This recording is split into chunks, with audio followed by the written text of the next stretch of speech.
How many of you would like to have a lot more money in your lives? Oh, come on. How many would like to have a lot more money in your lives? How many would like to have a lot more happiness in your lives? How many of you could stand a heck of a lot more of both in your lives? You've come to the right place. My name is Harv Eker, and welcome to the Millionaire Mind Intensive. The first thing I want to do is I want to acknowledge you for being here. There is a saying that says 80% of success is just what? Anybody know?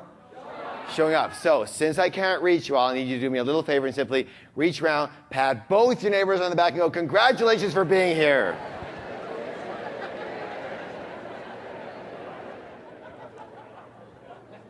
I want to thank you for your time, and I want to thank you for trusting me with your time.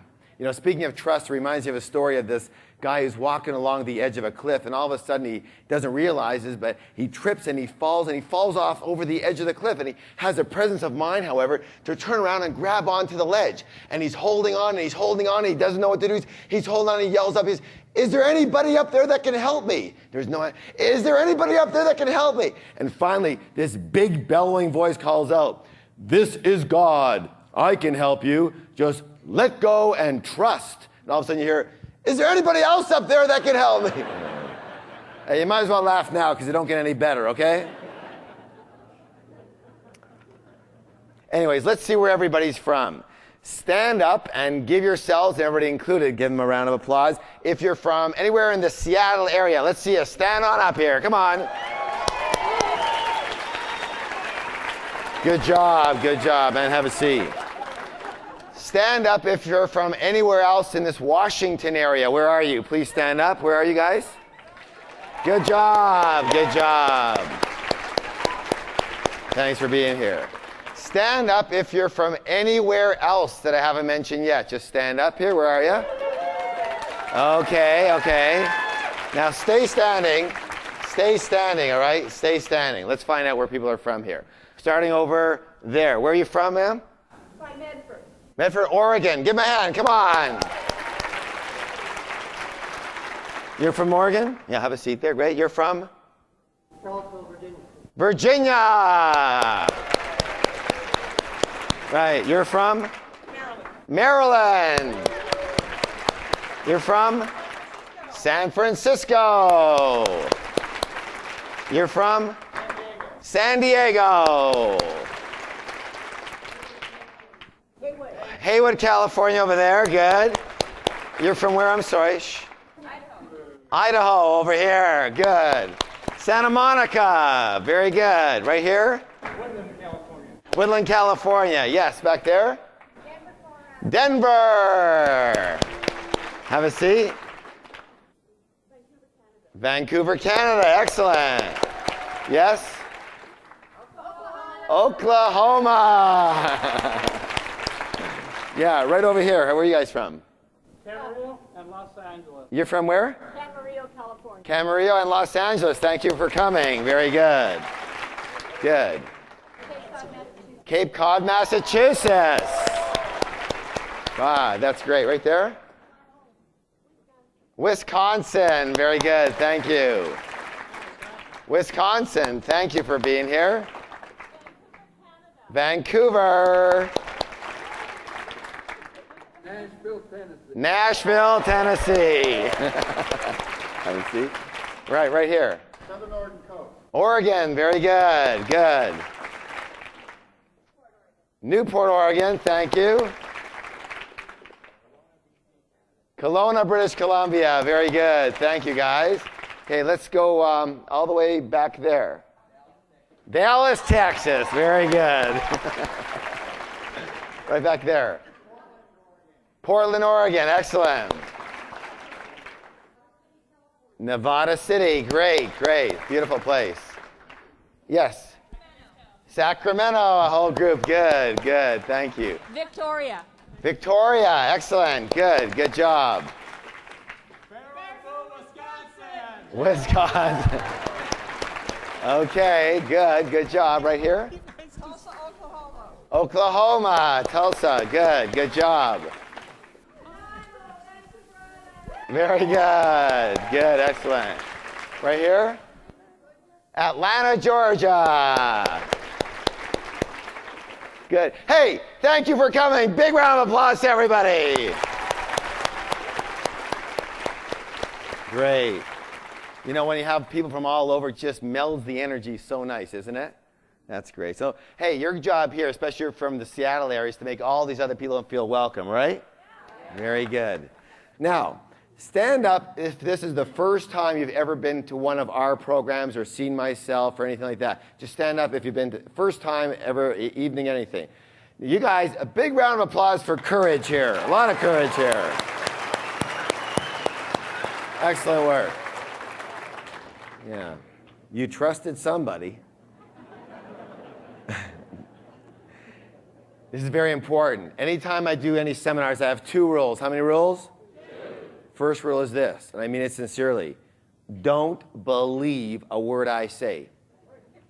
Now, why might I suggest that wholeheartedly? Why might I suggest that? That's right. Whose experience can I come from? Just my experience. It does not make it true. It doesn't make it false. It doesn't make it right, and it doesn't make it wrong. It just makes it my experience.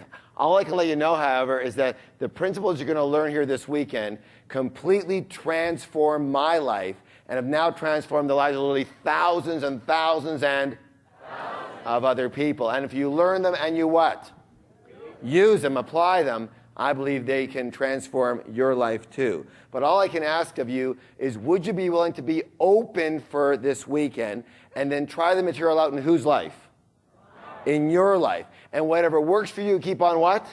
Doing it. And whatever doesn't work, you're welcome to what? Throw it out. How many of you be willing to be open for this weekend? Good. Anybody not? We'll see. As for rule number 2, how many like to get the most out of this weekend? How many like to learn faster? How many like to remember more of what you learn? Research shows the key to that is what? Who can tell me? Repetition is part of it. What else? Yes, interaction, participation, involvement. Absolutely. Good job. How many know ask a lot of questions? What do questions do? Yes, good. Questions hook the mind. What do? Hook the mind and keep you involved. Absolutely. By the way, how many knows that sometimes I leave the last word off the end of my sentence and your mind just fills in the? You guys are good. And then sometimes I'll ask you to write things down. Sometimes I ask you to repeat things. To what? Now, why on earth would I ask you to repeat things? That's right. To be involved absolutely is one thing. Repetition is another. And secondly, isn't it true that if I say something, it means one thing, but if you say it, it means what? Everything. Does that make sense? You know, the fact is you're not all that interested in what I have to say, but you're really interested in what you have to say. Yes? So we utilize that to help you learn faster. So, how many of you are willing to participate 100% this weekend? Good. Anybody not? We'll see. And just for the record, how many of you would never raise your hand no matter what I ask you? There you are. All right, trick question. So since we're going to spend the next couple of days together, is it okay if I tell you just a little bit about myself? I don't know about you, but whenever I am in an audience like this and I am trying to, learn about success and money, the first thing that I want to know is, how did the guy or gal up here make it? Yes? And so I'm going to tell you how I did it. If you want to take notes, you're welcome to do that. It's pretty simple. You might be able to remember. But it's a step-by-step process, the system that I used. I went out one day and I bought myself an apple. I paid 5 cents for that apple. I took it home. I shined it up all night long. And the next day I sold it for what? 10 cents. With that money, I bought 2 apples. I took them home. I shined them up all night long. And the next day I sold them for 20 cents. Now, this went on and on and on and on until I had amassed a grand total of $1.60. Then my great uncle died and left me $1 million. So that's how I did it. Is there any questions about my background at all?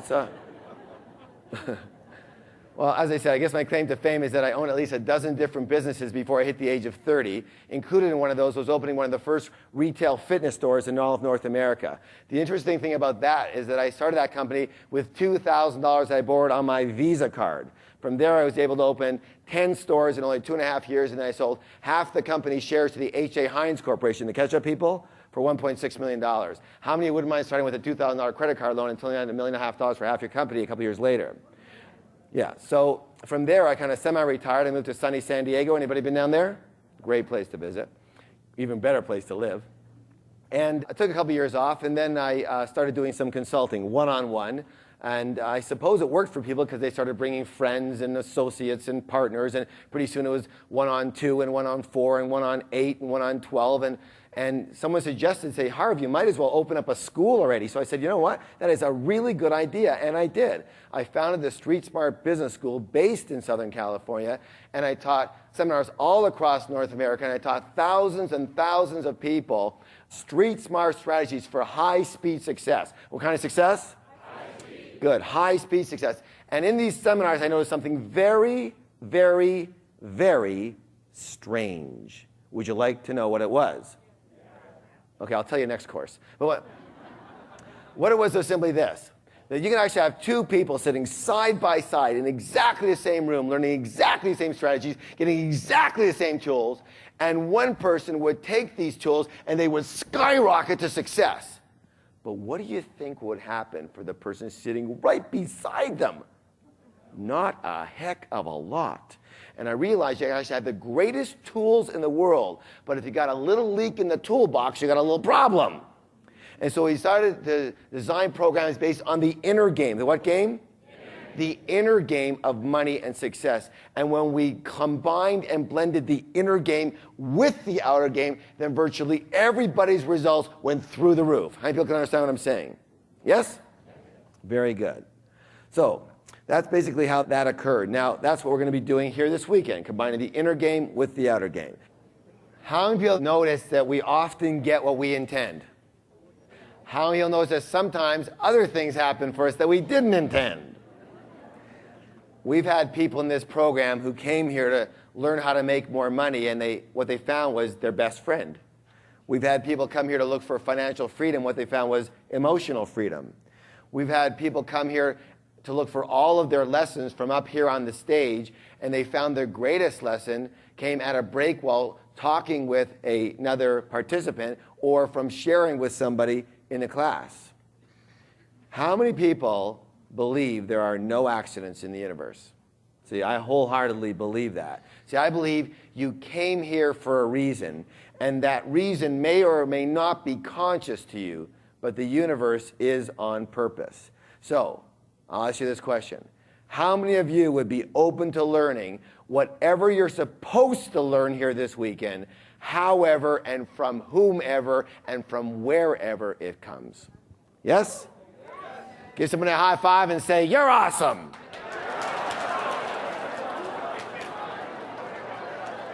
There you go. Okay. We're going to be doing a lot of talking about the mind this weekend. A lot of talking about the what? The mind this weekend. Now, the conditioned mind is very slick, and it may try and take you out of the game. Why would it do that? Yes, because its primary function is protection. What's the word, please? Protection. And therefore, what it believes its job is to what? To keep things the same. Does that make sense?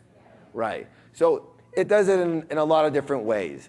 How could it take you out? Well, one way is by discounting the information or discounting where the information comes from, namely myself. So all I would ask of you is, the rule is simply this: don't shoot the messenger. Now, you know, in Canada, I only say that metaphorically, but in Los Angeles, you actually have to, you know, explain this to them, right? It also might tell you things like, you know, I have a headache, I don't feel well, I'm really tired, I got to go to the bathroom for the 48th time this hour, you know, I got to make this call, got to make that call. And all that's trying to do is what? Take you out of anything that might be able to change it. So when your mind is trying to take you out, you're going to say the 4 magic words back to your mind. And those are what? Thank you for sharing. And then you focus your energy and attention right back here. And you do not let your mind take you out in any way, shape, or form. Does that make sense? Yes or no? Yes. Okay, very good. Good. Now, how else might it try and take you out? Well, it might attempt to use the 3 most dangerous words in the English language. What's it say, please? One more time, twice as loud. I know that. I know that. How many people's minds ever said that? What happens when your mind says that? Yes, it shuts down. It's closed to learning, right? Right. So let me ask you this question. How do you know if you know something? That's right. If you live it, you know it. If you don't live it, then you heard about it, you talk about it, you think about it, you might have read about it, but you don't know it. So, when and if your mind comes up with those words, simply what? Recognize them and say the 4 magic words again are what? Thank you for sharing, and really, really make sure that you come present and pay attention. Because your mind is saying, oh my God, there's going to be some changes here. I better get back into control. And that's why you really need to pay attention to that particular point. Does that make sense? Yes or no? Very good. Okay. Also, I have to mention this too. We're going to be using several very powerful processes over the weekend. And if you happen to be in formal therapy right now, then you need to be fully responsible for yourself. And if something isn't appropriate for you, then you have to excuse yourself from that process. Now, this is not an excuse to not fully participate here, okay? It's just a precaution. And again, this warning is not overly necessary in Canada, but in California, everybody is in therapy, and so you've got to mention it, right? All right. Now, so the question I have for you is this. Raise your hand if you came here to do this. What's the word? Raise your hand if you came here to do that. Excellent. Good.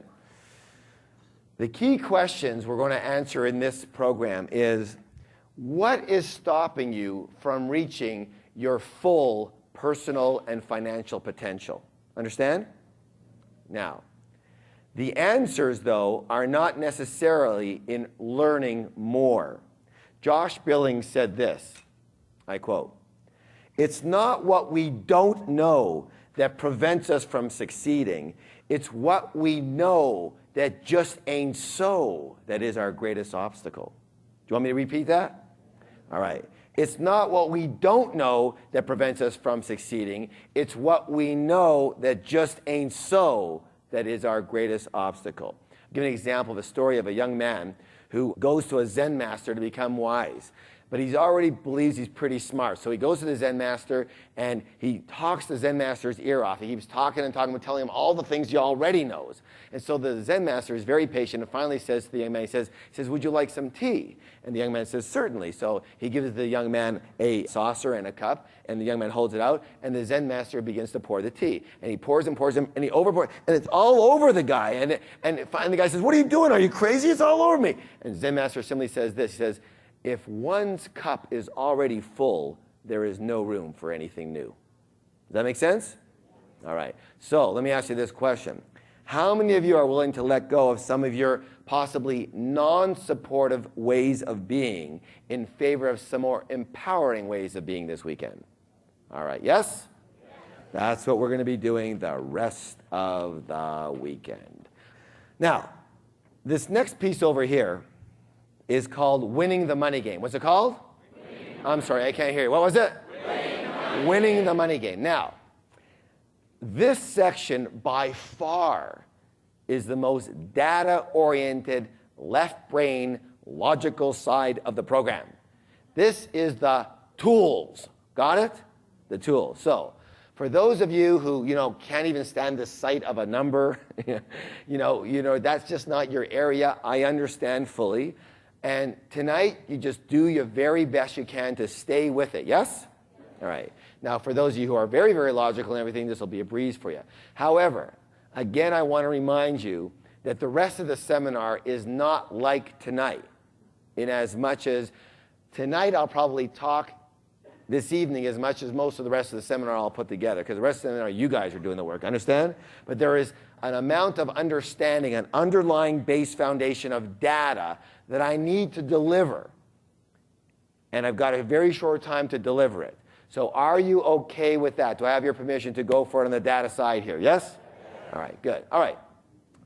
This is very important. Tonight has changed the lives, along the whole weekend, but tonight changed the lives of thousands and thousands and thousands of people, and it has set them free. Are you interested?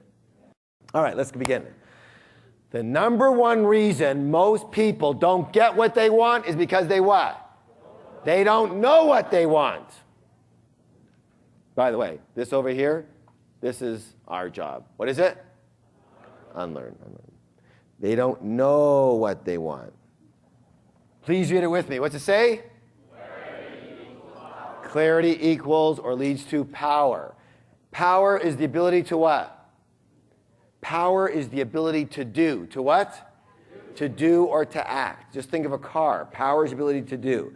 Unfortunately, most people play the money game with no clear, what's the word? Clear objective. Playing the money game without a clear objective is like trying to play basketball without having any hoops. You dribble around a lot, but you don't score. So, what is your objective when it comes to winning the money game? What constitutes winning the money game for you? Is it 3 square meals a day? Is it having the bare essentials in life? Is it being able to pay the bills? On time would be a miracle. Is it earning $50,000 a year, $100,000 a year, $200,000 a year, $500,000 a year? Is it becoming a millionaire, a multimillionaire, a billionaire? Is it being able to retire someday? Listen to this. Most people's strategy for winning the money game is to try and make a lot of money, save some, retire, and then spend the money that they saved enjoying the rest of their life. Yes or yes? Yes. That's the way most people play. But there is a problem with that kind of thinking. It's time for a story. One of my favorites.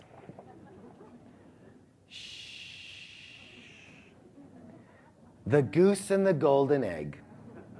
There was once a countryman who possessed the most wonderful goose you can imagine. For every day when he visited the nest, the goose had laid a beautiful, glittering golden egg. The countryman took the eggs to market and soon began to get very rich. But it was not long before he grew impatient with the goose because she only gave him a single golden egg a day. He was not getting rich fast enough. Then one day, after he had finished counting his money, the idea came to him that he could get all the golden eggs at once by killing the goose and cutting it open. But when the deed was done, not a single golden egg did he find, and his precious goose was dead. I don't know about you, but this kind of bothers me. It's one of those. So the problem is that if you spend the money that you've saved, you've killed your golden goose. And that's not winning the money game. That's playing Russian roulette and betting that you're going to die before your money runs out. And now what happens if you keep on living? Like, for example, I was just listening yesterday on the news. They were talking, Tom Cruise has a new movie coming out, Minority Report. And they were talking about it's all about the future, like 2050 or something like that, and how much you learn. And they're actually believing that in 2050, the average lifespan will be 150 to 200 years. Okay? That's not that long away, okay? So what are you going to do if you start spending your money and they come up with a pill when you're just about to go? And you got to, here you go, drink this, and it's another 50 years, buddy. Finance it, right? So what happens if you keep on living and spending without any refills? Hello? Yeah, you go broke very quickly. Therefore, we need another alternative. So, right now, how many of you would like the choice as to whatever you want to do with your time and have that opportunity to do what you want with your time without having to work at all? Yes? All right. How many of you especially want that choice when you're 70 years old? Very good. So the essence word of the money game is this word right here. What we're looking for is, what's the word? Choice. One more time, twice as loud, please. Choice. And in the money game, choice comes from something called, what's it stand for? Financial freedom. What's the words? Financial. So what we're doing here tonight is we're going through the basics, laying the foundation. Now, again, I don't care what you heard before. I only care what you do. Do you understand that? Yes or no? Yes. I only care what you do. And if I can cajole you or massage you or get you more up your level of financial freedom, whatever level you're at, and there are people in this room who are multimillionaires. I know that because I know you. And they come for a tune-up just to make sure they're doing the right things and on track. Does that make sense? Okay, good. So, financial freedom, that's our goal. So, let me ask you this. What is the definition of financial freedom? Pick up your pens and notebooks. I want everyone right now to write down your definition of financial freedom. Take 1 minute and go. Everybody should be writing right now.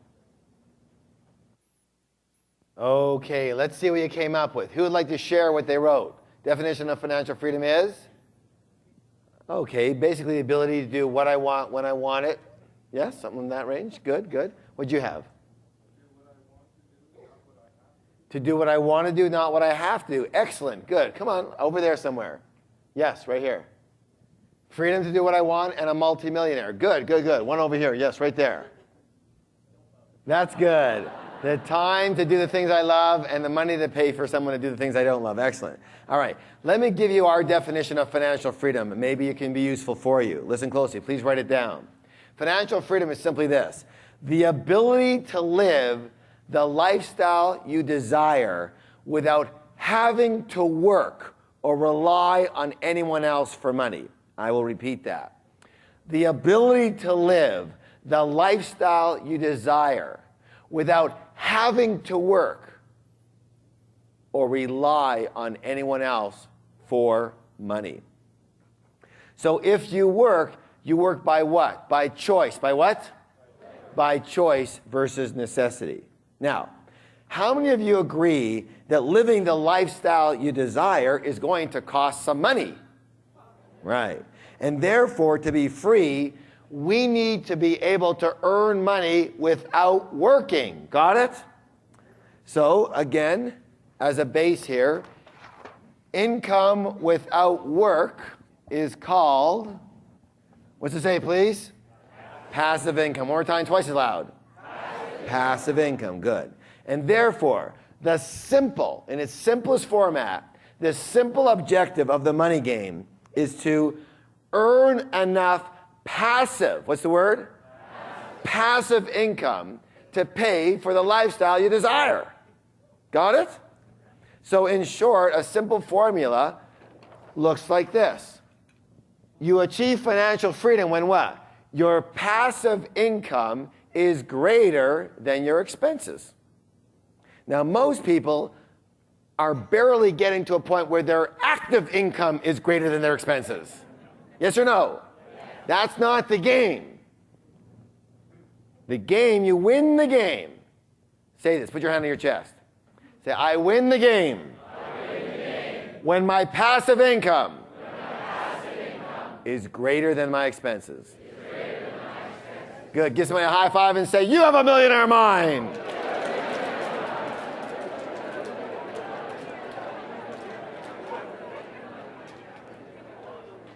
Good job.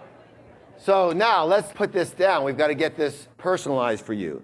So the key question is this: how much money do you need to be financially free? Lots. That's usually the thought most people have. So the first thing we have to do is we have to determine how much your desired lifestyle is going to cost, right? So we have to understand what's this, then we'll find out what this is, yes? All right. So how much money is it going to take for you to live the lifestyle you want on an annual basis? Let's figure out that amount now. So everyone should have a note, paper, and pencil in their hand or pen. And write down that number. How much is it going to take for you per year? What's the amount per year for you to live the lifestyle you want? Now, you're also going to have to add, once you have that number, I want you to add, listen closely, 50%. How much? 50%. To handle taxes and inflation.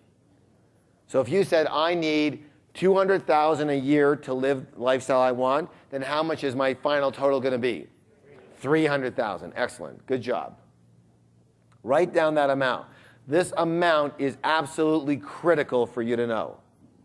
How much is it going to take for you to live the lifestyle you want on an annual basis? and then add 50% to that. Write that down nice and big. And everyone needs that number. Okay, good. Now here's the clincher. Now that you know how much money you need per year, now we have to look for how we can receive that amount of money without working. Got it? Now listen closely. There are two primary sources. How many? Two primary sources of passive income. The first one is money working for you. So in the first one here, it's all about, let's call it drawing interest from lump sums of capital, or a lump sum of capital. So the first strategy is, listen closely, to save and amass a substantial amount of money. Another way of putting that is to do this.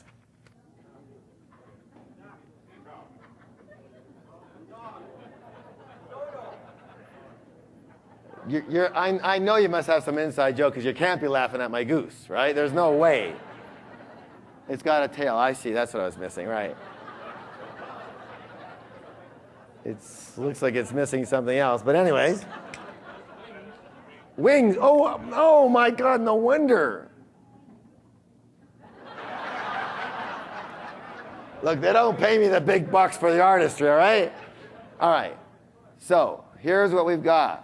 We amass a large amount of money, yes, in a big lump sum. Got it? Right. And we have this big goose, and then we put this into, once we have it, we put it into, let's say, interest-bearing accounts, yes? And then what happens? The interest comes down, right? The egg, right? And then that goes to us. Do you understand this, yes or no? All right, this is just a very simple way of doing this. So this includes basically all of your financial investments. Now, we're going to continue on with this. So assuming for a moment that you're fortunate enough to get 10%, how much? An average of 10% on your money. How much of a lump sum of capital do you need working for you in order to derive the annual income you wrote down? Okay, in other words, how much of a golden goose lump sum do you need working for you so that 10% of that is your annual income that you wrote down? So the way to do that is to take your annual income plus your 50%, right? And multiply by 10. How much? 10. And that's assuming you're getting 10%. If today, unfortunately, things are like 5%, you'll have to multiply by 20. But let's just start with 10%, yes? Let's assume we can do that. So everybody take your lump sum, multiply by what? Very good. Do that now, please, and come up with that amount. So, for example, if you said you need $100,000 a year to live the way you want to, then how much are you going to need in your golden goose? $1 million. Excellent. Let's take a little poll here. How many people said that you need an initial capital? I'm talking about the big lump sum, the big golden goose here, of $500,000 or less. Raise your hands. Okay. What you're saying is that you want to live on $50,000 a year or less, yes? Because if your golden goose is $500,000, what egg's going to drop to you every year? 50,000. Got it? So adjust your numbers, guys, unless that's what you want. I'll ask again. How many of you say that your golden goose lump sum is $500,000 or less? Raise your hand. Okay, good. How many of you are saying that it's $500,000 to $1 million, your lump sum goal? So you're saying you want to live between $50,000 and $100,000 a year, yes? All right. How many of you are saying it's between $1 million and $2 million? Good. $2 million to $5 million. Good. $5 million to $10 million. Above $10 million. Good. Very good. Now, considering where you are right now, how many of you find this a pretty scary proposition? Okay, very good. Now, so how many of you wouldn't mind creating a situation where you don't need to amass as much of a lump sum in capital? Would that be good? All right. So the way to do that is to earn passive income from other sources. What kind of sources? And the other sources, we're going to call them passive business income. Repeat that with me, please. Passive. Excellent, excellent. So passive business income. Now, that's business working for you. Here's what I need. I need a little bit of a hand here. I'm going to ask someone who's got some pretty nice writing to help me out here with the flip chart. Who can help me out? Who's got some nice writing? You have nice writing? Yeah, come on up here. Give him a hand for courage. Come on, let's go. Hey, come on, guys. Where are you? Hey, Ken. All right. So what you're going to do is you're going to use all different colors, and you're going to write down what we tell you to write down here on the flip chart. And it doesn't have to be perfectly straight. You can write them all over the place, okay? All right. It's Ken, right? Yeah. Thanks, Ken. Don't be too shy now. We're going to help Ken out.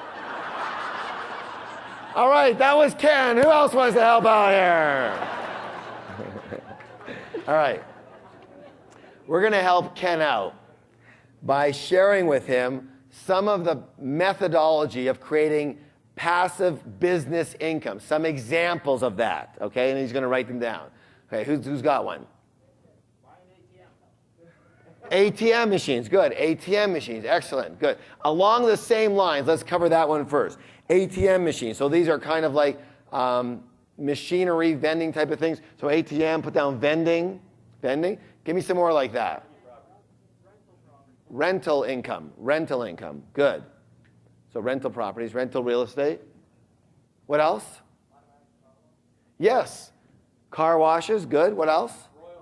Royalties, good. Royalties. He thought it was easy. Okay. Royalties from what? So write down royalties, please. Give me examples.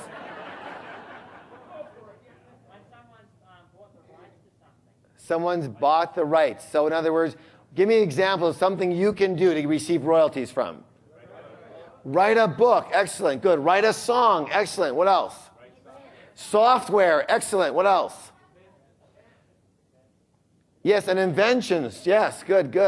What else? Blackmail. That's, no, we don't want to write that. No. What? So we got royalties, good. Now, yeah, another one was licensing, yes? Licensing. Another one is franchising, but not being the franchisee, being the franchise what? Franchisor, good. Licensing, franchising, good.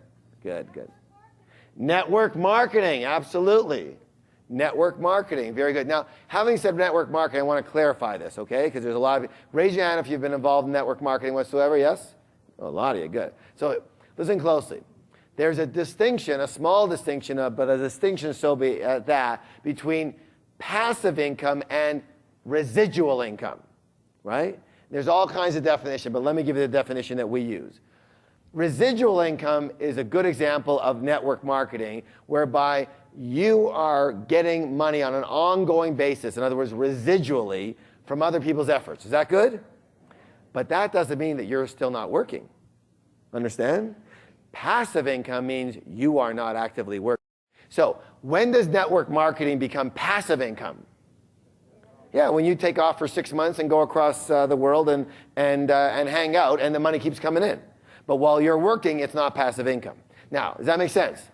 Having said that, I also want to clarify this. When I say passive income, I don't mean that you can just lie on the beach for a year and never pick up the telephone.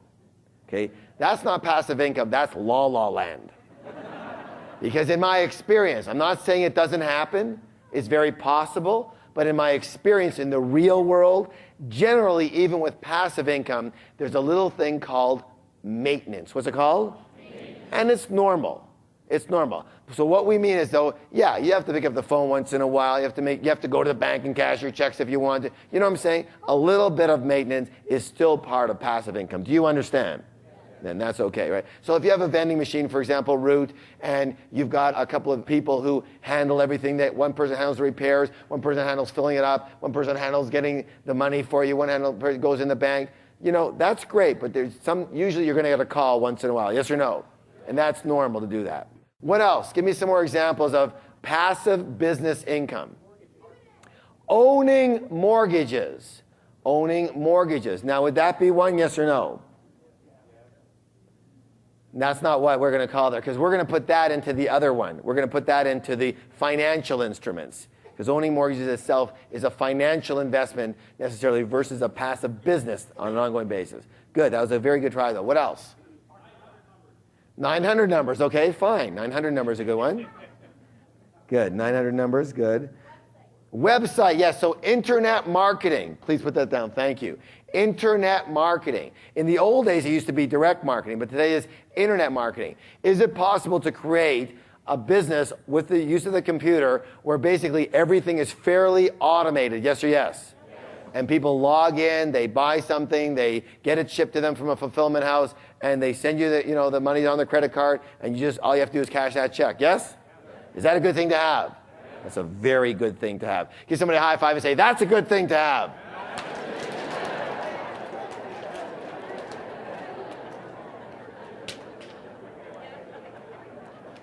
All right, give me some examples, more examples of passive businesses. So I'll give you another example. Storage units. Storage units, a facility of sorts. Yeah, you have to have a manager in there, but, usually it's not like you have to feed the lockers, right?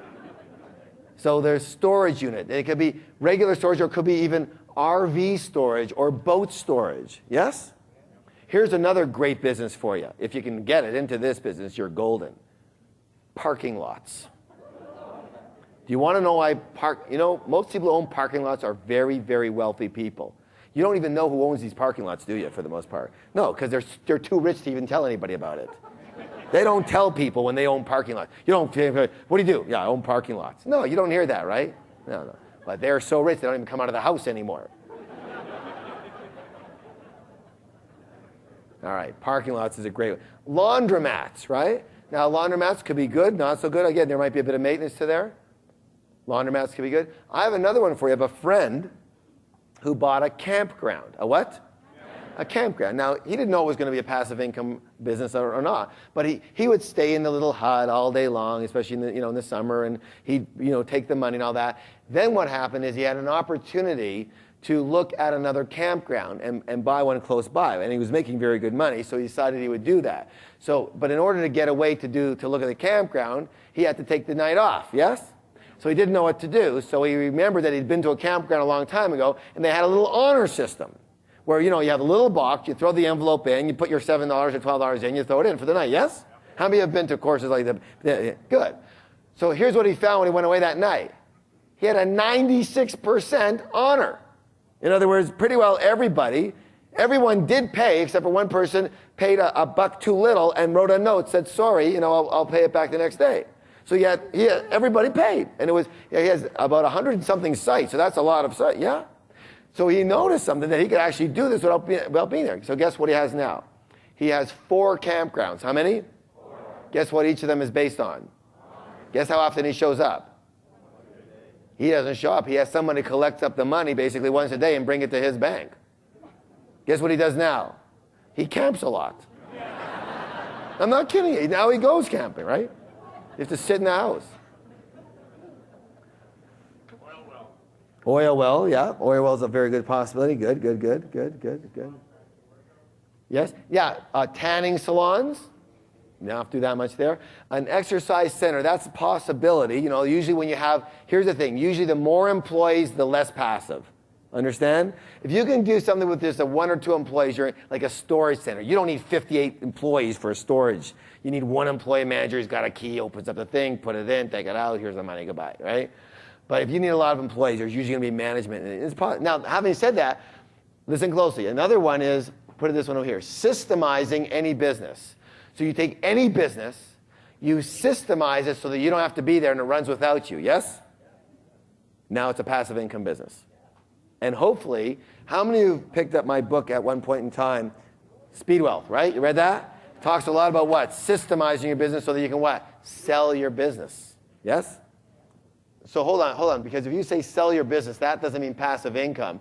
But what you could do is this, listen closely. If you'd rather go for passive income, what do? When you sell your business, you take part of it in cash and part of it in what? Long-term, ongoing what? Payments. Yes? Yeah, with a provision, of course, that if it goes down in any way, shape, or form, you get that business back. All right. So make sure you have enough up front to where you're happy, because if the business goes down, you can't do much about it at this point. All right. Good. What was the thing we just said over here? We were going to write down? Continuancy program. Who can give me an example of a continuancy program? Lawn maintenance. Yes, lawn maintenance. Excellent. Excellent. So here's an example. Instead of going there and going to the homeowner and say, listen, can I mow your lawn today? You say, can I mow your lawn today? Give you a good example. So you say, it's $30 to mow your lawn. Great. However, after I'm done, collect the $30, I say, listen, if you'd like your lawn mowed every 2 weeks, it'll only be $19 to mow your lawn. So all I'm looking for, that guy says, well, that's great, so good. I'll take a 1-year contract. Got it?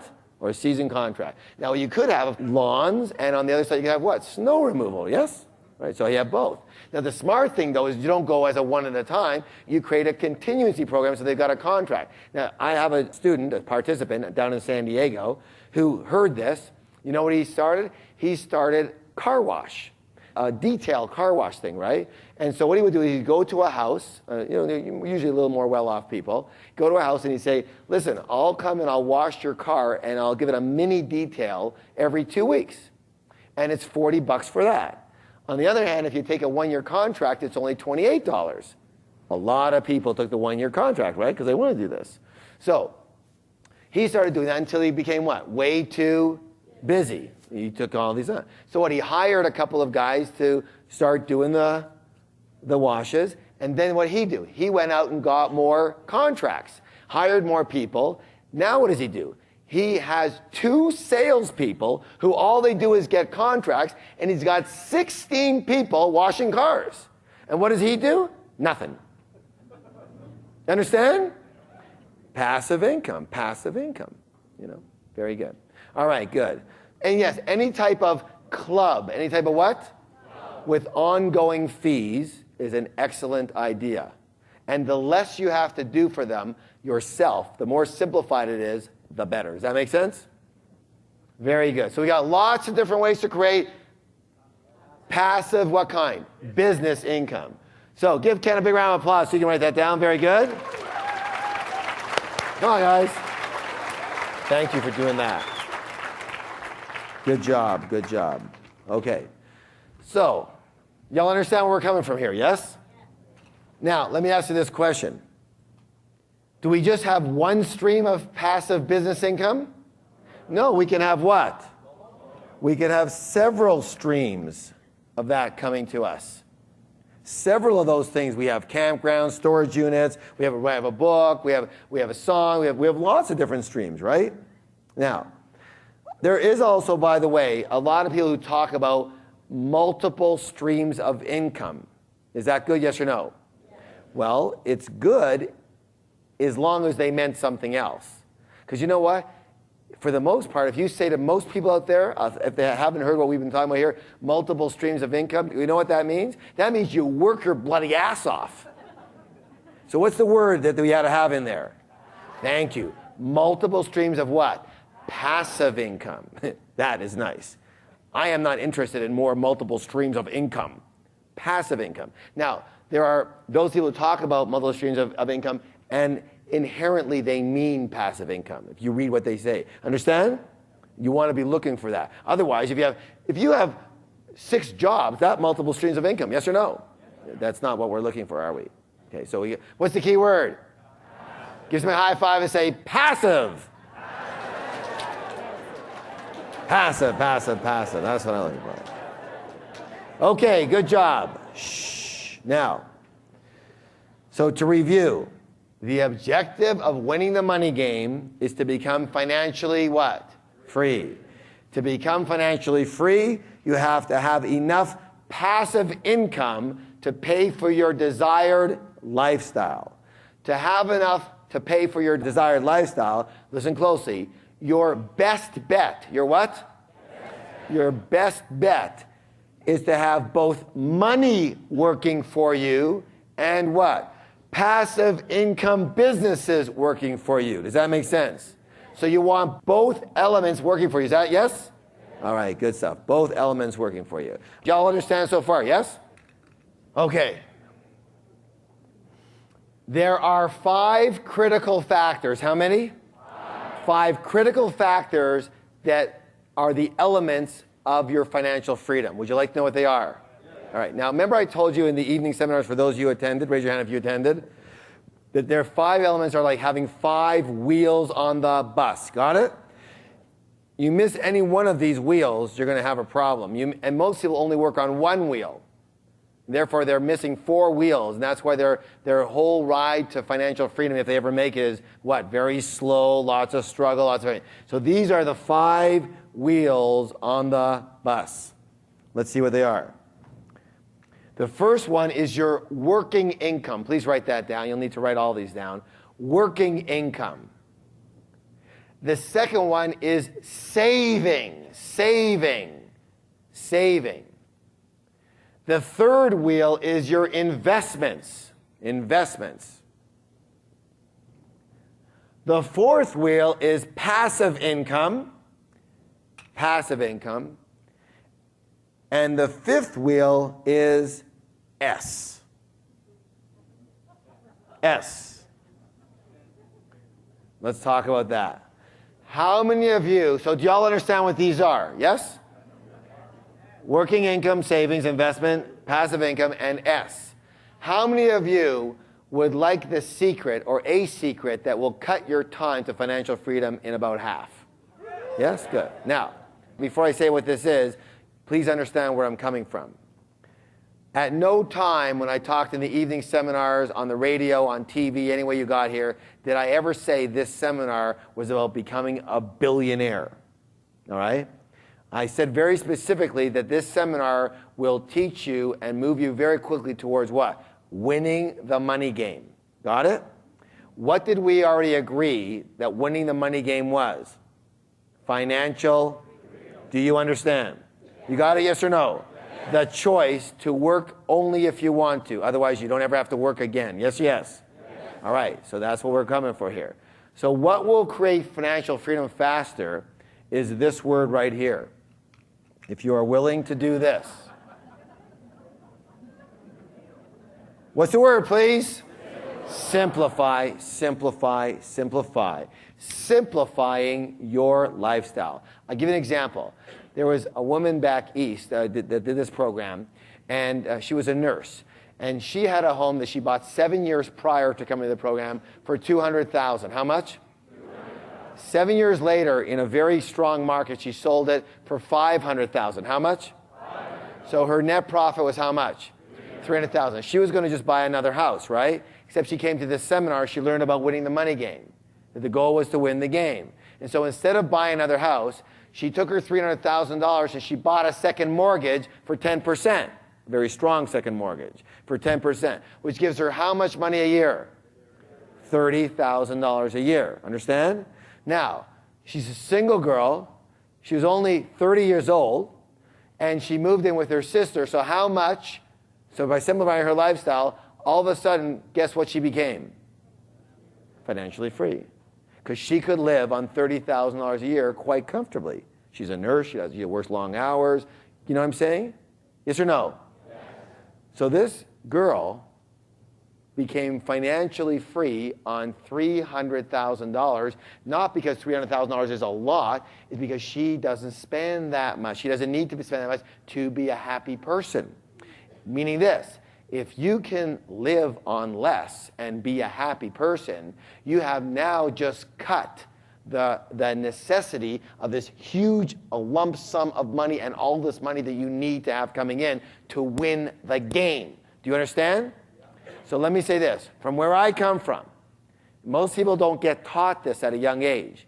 Where I come from, the game I'm going to reiterate is to win the game. Winning the game means you never have to work again. The faster you can win the game, the better. My philosophy is simply this. First, win the game, and then go for some gravy if you want it. Most people have their mind set on gravy, and because of that, they never even win the game. So let's get on par here. The goal of this program is to help you win the game once and for all. This woman never has to work again. As long as that second mortgage keeps the way it is, and it always has. Now, here's the other thing that she does. Listen to this. She spends 6 months of a year now, listen to this, in Fiji because her money goes further. Now, most of us work our whole life to try and get to Fiji. Yes or no? How many people can understand now the little switch that we've done here? You understand? We're not saying that it takes billions and gazillions to win the game. Now, if that's what you had in your mind before, let's let that go. And let's go with very simply what winning the game is when your passive income exceeds your expenses. When your passive income pays for your, here it is, desired lifestyle. And here's my experience. When I was broke, my desires were extreme. But now that I'm really, really, really rich, it's funny, I don't seem to need as much money anymore. I don't seem to need those things that I thought I wanted and needed. In fact, I got tired of them very quickly. Do you understand? Like, I was sure all I want to do is laze around and play golf. You know, especially with my golf game, that idea went really quickly. You know, I wanted a boat, got a boat. Well, too much maintenance, I don't want a boat anymore, I'll sell a boat. You know, it's not that much, you know what I'm saying? So we have this idea, and because a lot of us have this idea that we need billions and millions of dollars in order to win the game, you know, it kind of takes us out. It's like this thing out there that's just like, it's hard to win, it's way up there. But what if we make the game really easy to win? Now let me ask you a question. Are you bought into, and would you be willing to say, okay, I can understand that. I win the game when I'm free. Raise your hand if you can buy into that one. You understand what I'm saying? If you have to win the game when you're a billionaire, you've got a long and hard road to hoe. I'm not saying you can't be a billionaire, but I'm saying this. Let's switch the order. Let's make winning the game being free, and billionaire comes next. You understand what I'm saying? Does that make sense to you? So step number 1 is let's be free. And the fastest way to get to step number 1 is to make sure all of these are working for you, especially simplifying your lifestyle to a point where you don't need billions of dollars to be free. You got it, yes or no? Give somebody a high five and say, you've got a millionaire mind.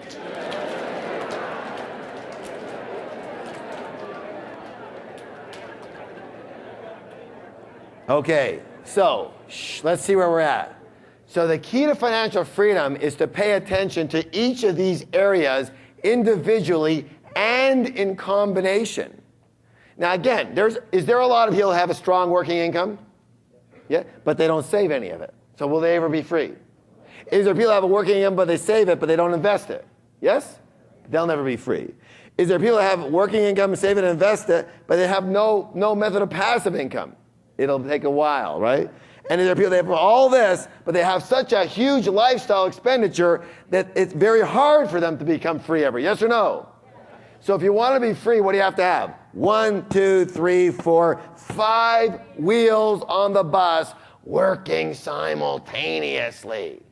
Does that make any sense whatsoever? So, this formula is often the very first clue as to why you may not be reaching your full financial potential right now. So the first key to any change, it starts with an A. What's the word? Awareness. What's the word? Awareness. So one of our jobs, and our major job this weekend, and you'll see it throughout the weekend, is listen closely. Shh. To make the invisible visible. Say that with me. To make the invisible visible. So let's do this right now. Let's do a little exercise. I want you to write these 5 down and describe, so this is your financial freedom status here. Describe your current personal status in each of the 5 freedom factors. In other words, how are you doing with each of them separately? So write down each of them and rate them 1 to 10. 1 means I'm doing dismal in one of these areas, in the area, and 10 means I'm doing fantastic, and 5 means I'm doing mediocre, and 2 means that I'm not doing that great, and 8 means I could do better, but I'm doing good. So if you're earning a massive working income, you might say I'm doing a 10 there. And I'm saving not much, but a little bit, maybe a 4. I'm not investing anything, so a 0. Passive income, forget it. Simplifying, I don't know, I buy everything in sight, so I give myself a 1 there. You know what I'm saying? You know what I'm saying, yes or no? All right, go ahead and write down each of them. And everyone needs to do this. Write down a 1 through 10 and rate yourself. 10 being I'm doing fantastic with this one. 1 means I'm doing nada, nothing. Again, you have to know what's happening with your bus here. All right, now here's the next thing. I want you to take a moment and circle the factor or factors that need some improvement. Circle them so you see them. You got to be visual. Circle the factor or factors that could use some improvement here. Okay. How many of you have some factors that could use some improvement? Good. Give somebody a high five and say, I can improve on this.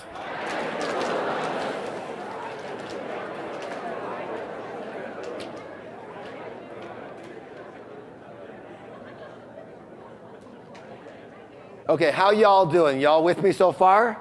Is this making sense to you so far? Now, later on, we're going to talk about exactly how to make sure this is happening. Got it? Yeah. But do you understand the difference in the game so far, yes? So now we have a very specific objective, yes? What's the objective? Freedom. Winning the game means what? Financial freedom, which means what? Having enough what? Passive income to pay for the lifestyle I desire. Okay? Got it? Yes? All right. Now, very, very important part here.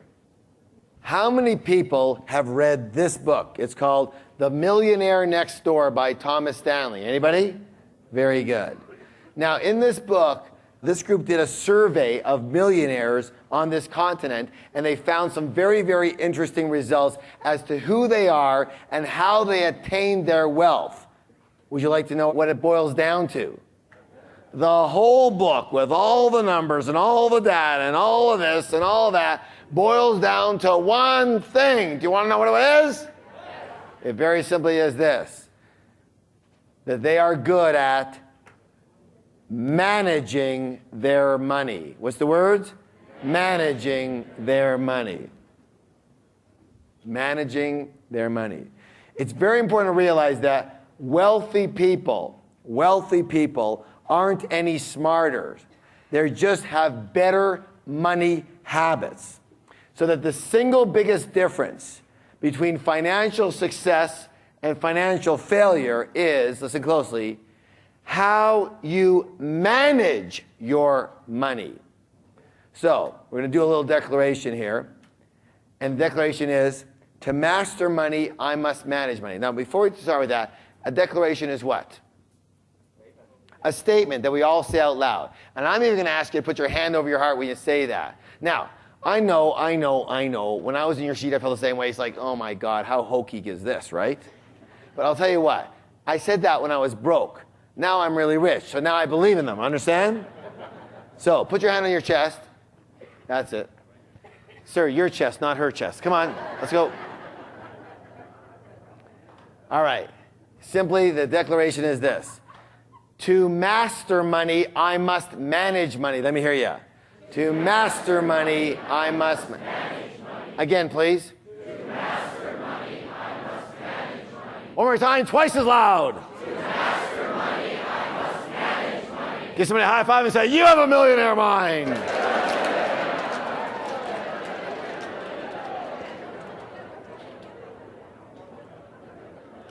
All right, money management tips.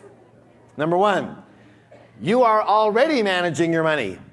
The only question is, how well? Most do it very poorly or the non-existent system.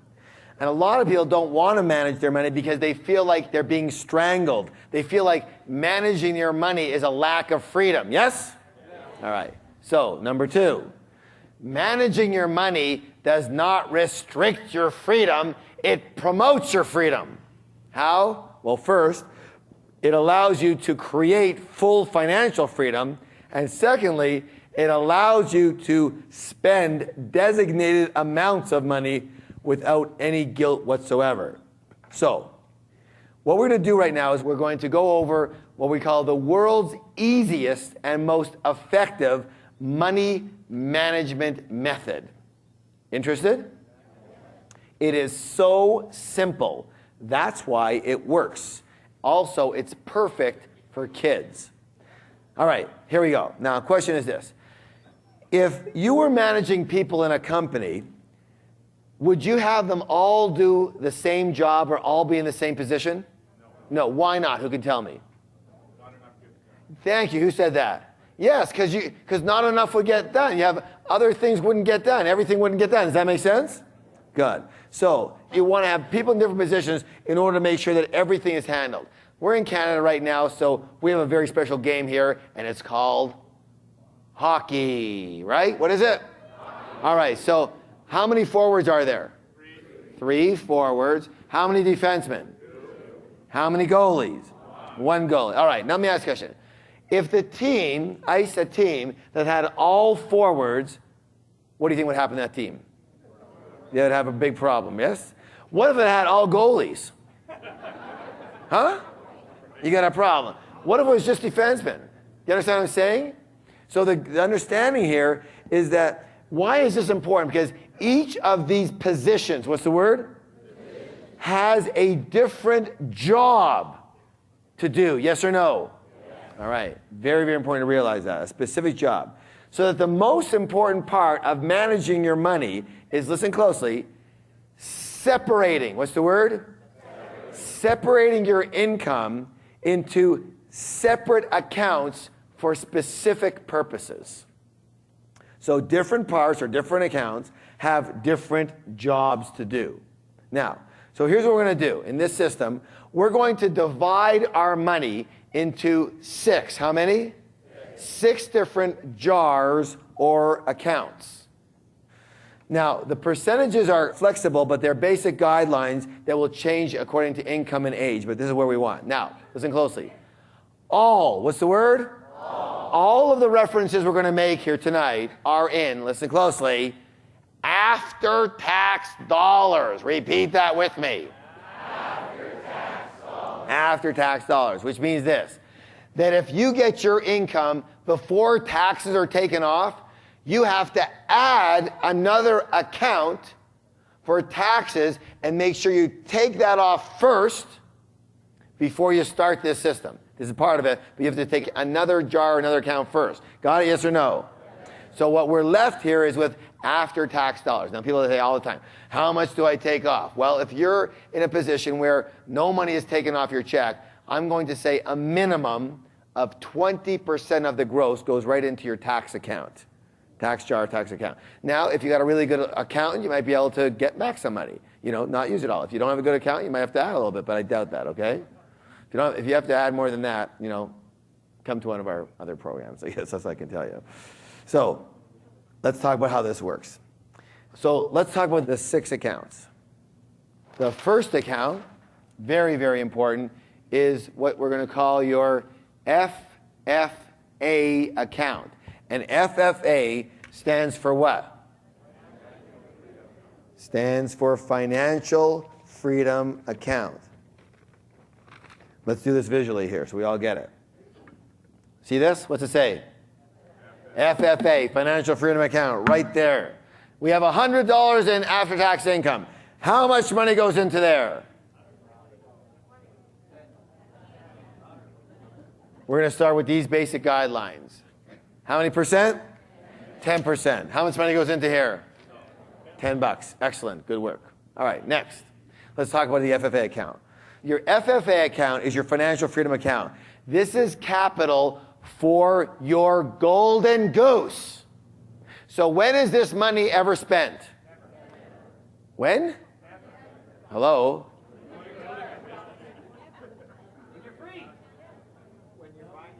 This money is spent never.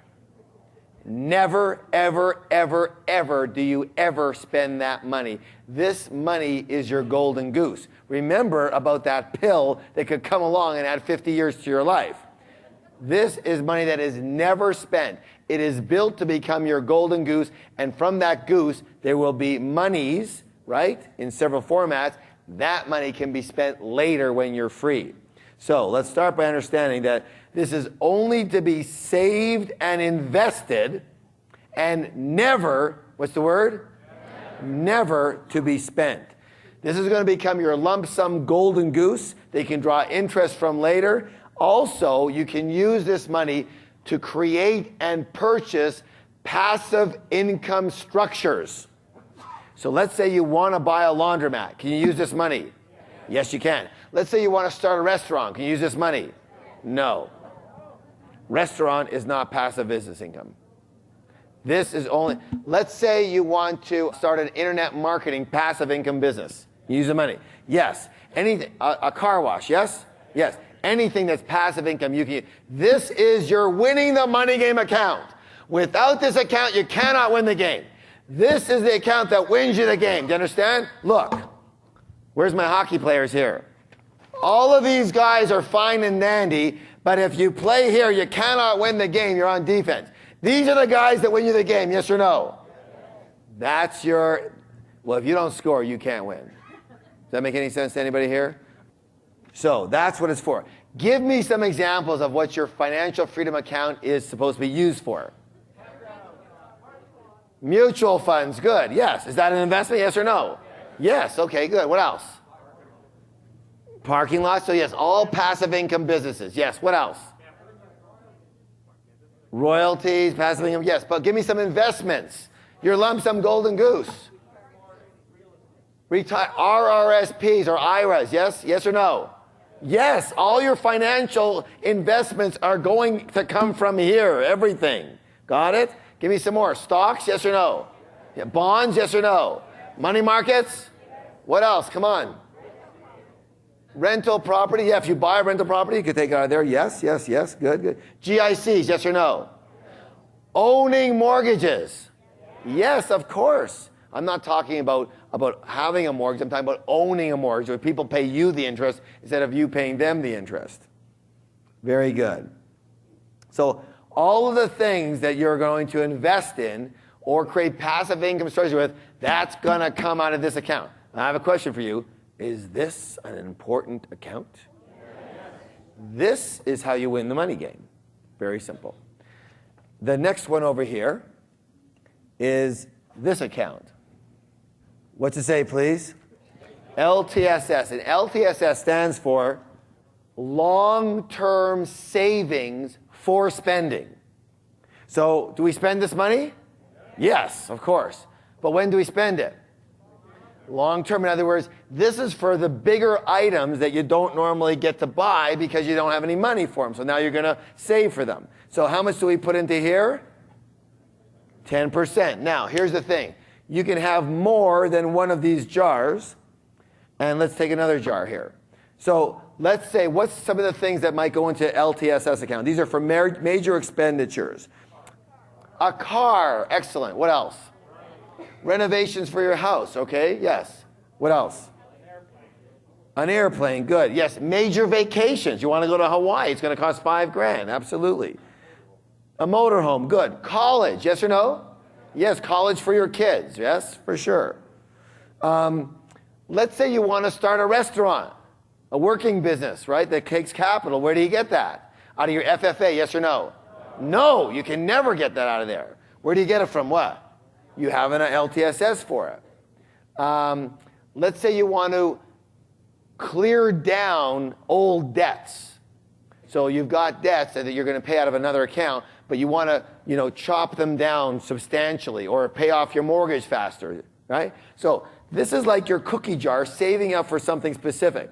And you only probably have one or two of these things going at once, and they have to be labeled. So this is my LTSS, for example, for my red Mustang convertible, right? And this is my LTSS over here. I've got a lot of credit card debt, and I can do my minimum, but I want to pay down more than my minimum. So I want to chunk money into here for that. Is that okay? Right. So the total is how many percent? 10%. So how much do we put in each out of our $100 of after-tax income? $5 in here, $5 in here. Got it? All right. Very good. You with me so far, yes?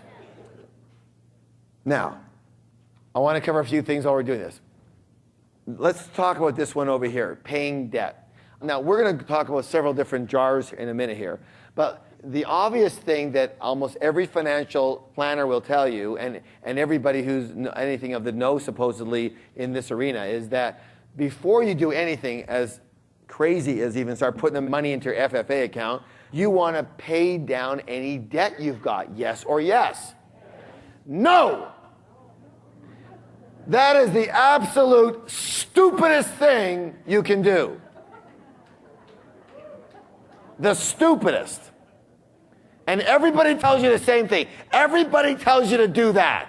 How dumb is that? Listen to what I'm saying.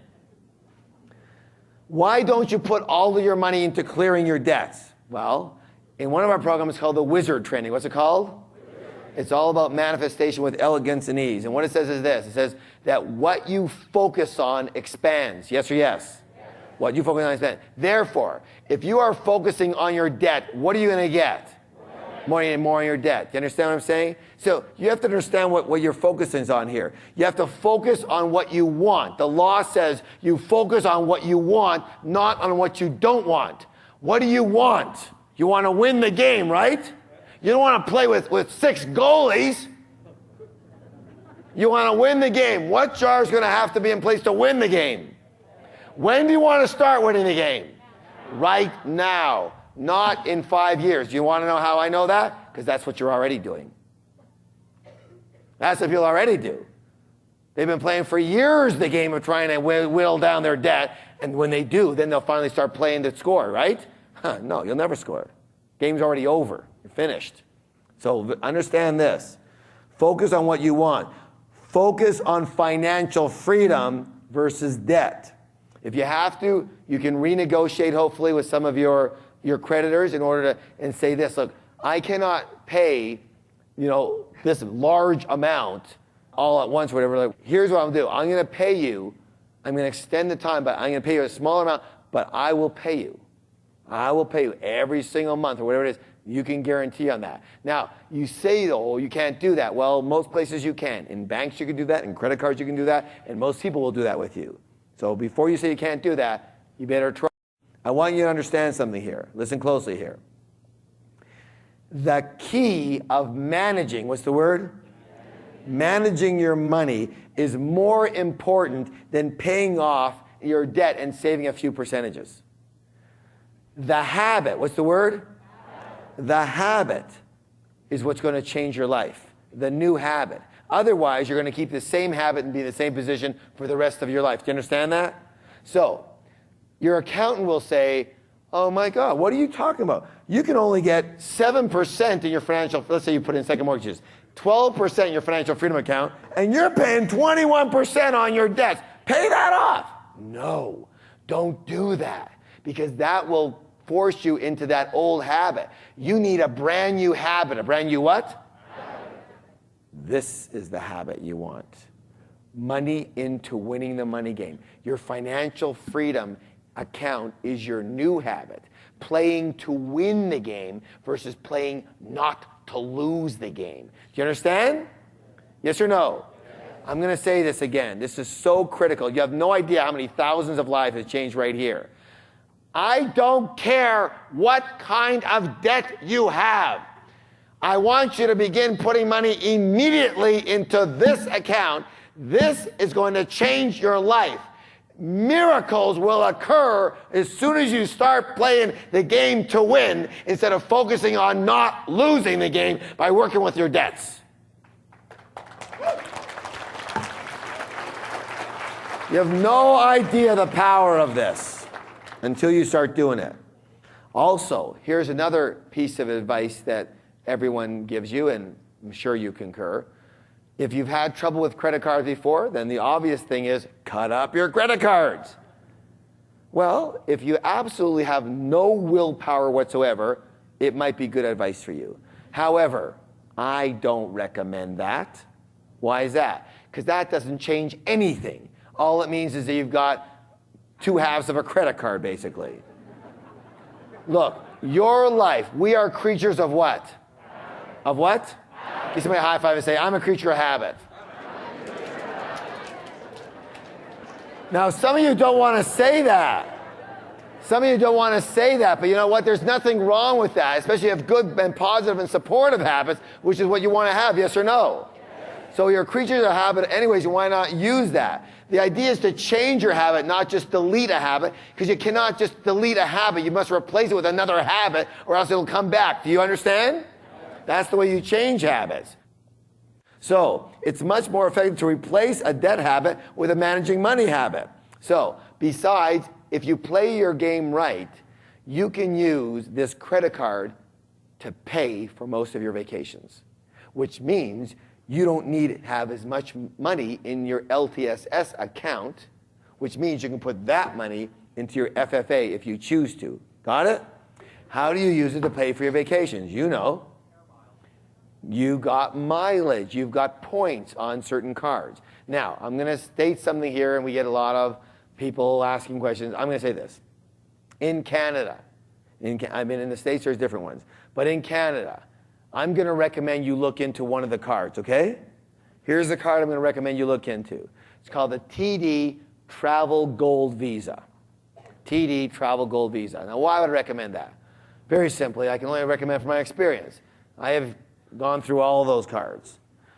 American Express Gold Card, American Express Platinum Card, 1.5 multiplier, 2.5 multiplier, everything, right? Here's why I like the TD Travel Gold Visa. Because it's totally without restriction. You can go on any airline, any cruise ship, any hotel, any car rental, anything. Because it's just a travel agency. You can say, we booked a little while ago, want to go to the Bahamas with a family.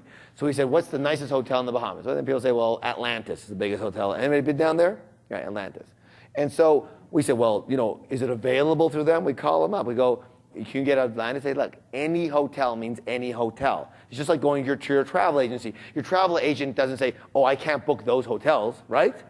But a lot of your cards do, don't they? I can't get that airline, I can't get that hotel, this is only on certain seasons, yada, yada, yada, yada.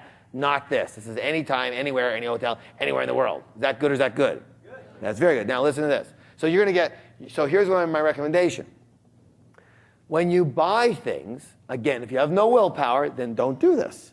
But once you get onto the money management system, everything will change for you.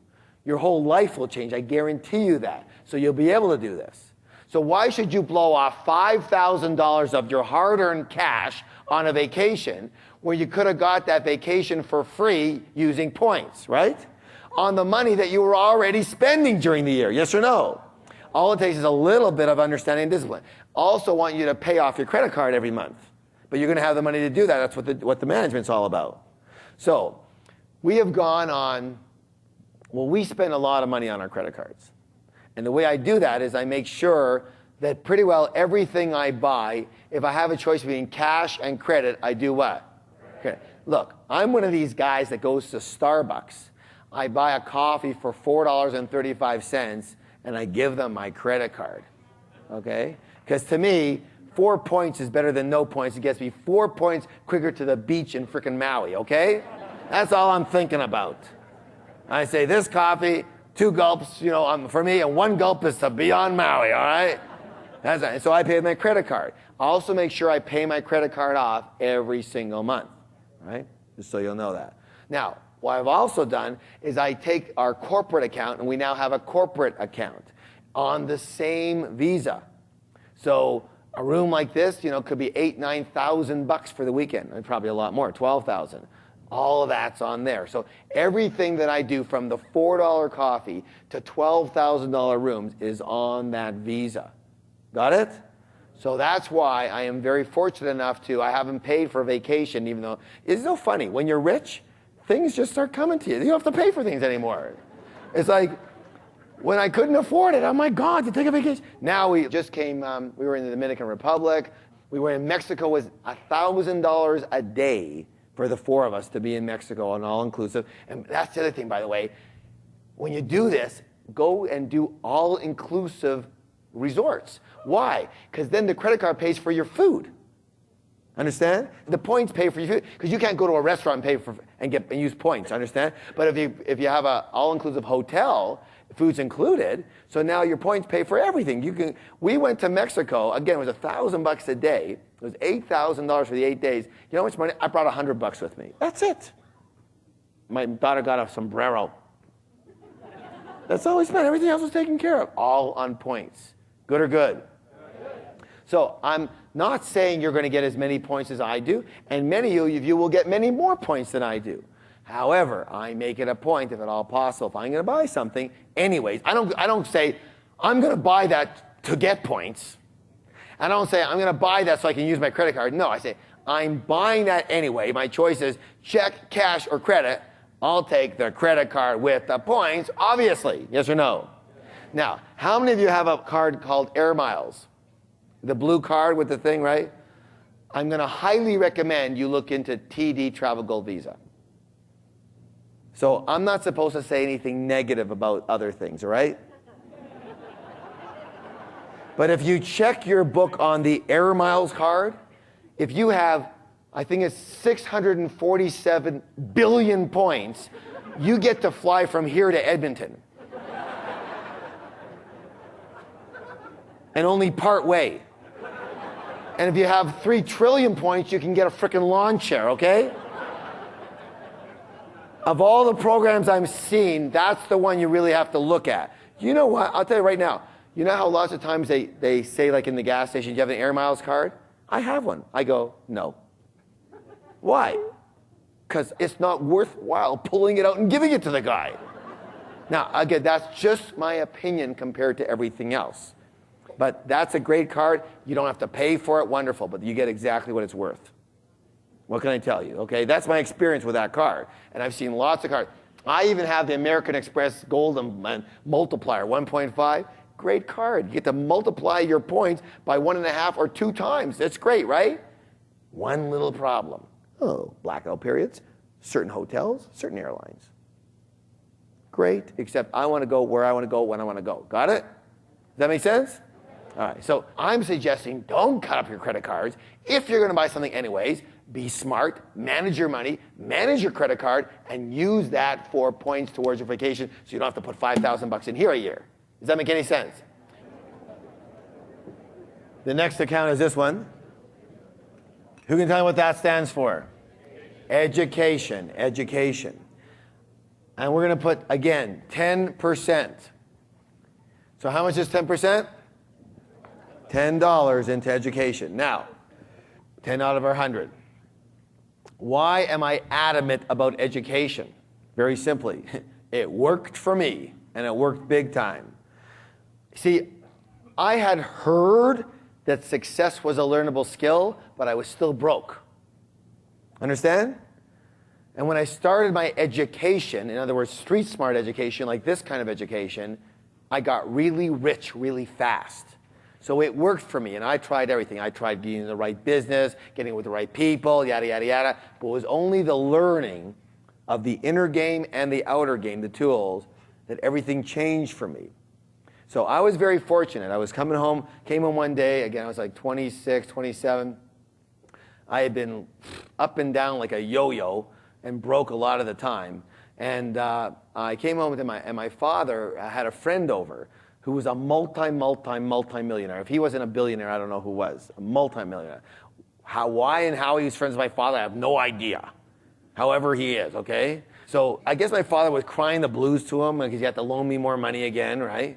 And so he took me aside and he said, do you want a little piece of, wisdom? And I said, well, at this point in time, I'll take anything, right? So he said, look, he says, it's very simple. He says, Harv, if you're not doing as well as you'd like to be doing, all that means that there's something you still don't know. Well, being a brash young man at the time, I thought I knew what? But my bank account did not reflect that. And so I listened to him. I said, what are you talking about? He says, you need to get yourself educated. You need to learn your way to success. And he told me what to do. He told me to study entrepreneurs. He told me to do this. He told me to do that, study financial, do this. And I did. And work on the inner game and all that. And I did. And everything changed for me. Everything changed for me. So I am adamant about education because I know that it works. I'm living proof of it. I went from being so broke. Many of you know the story. I had to borrow $1 for gas for my car. Now, first of all, it wasn't my car. Secondly, borrowing $1 for gas is bad enough, but when the dollar's in quarters, that's bad, okay?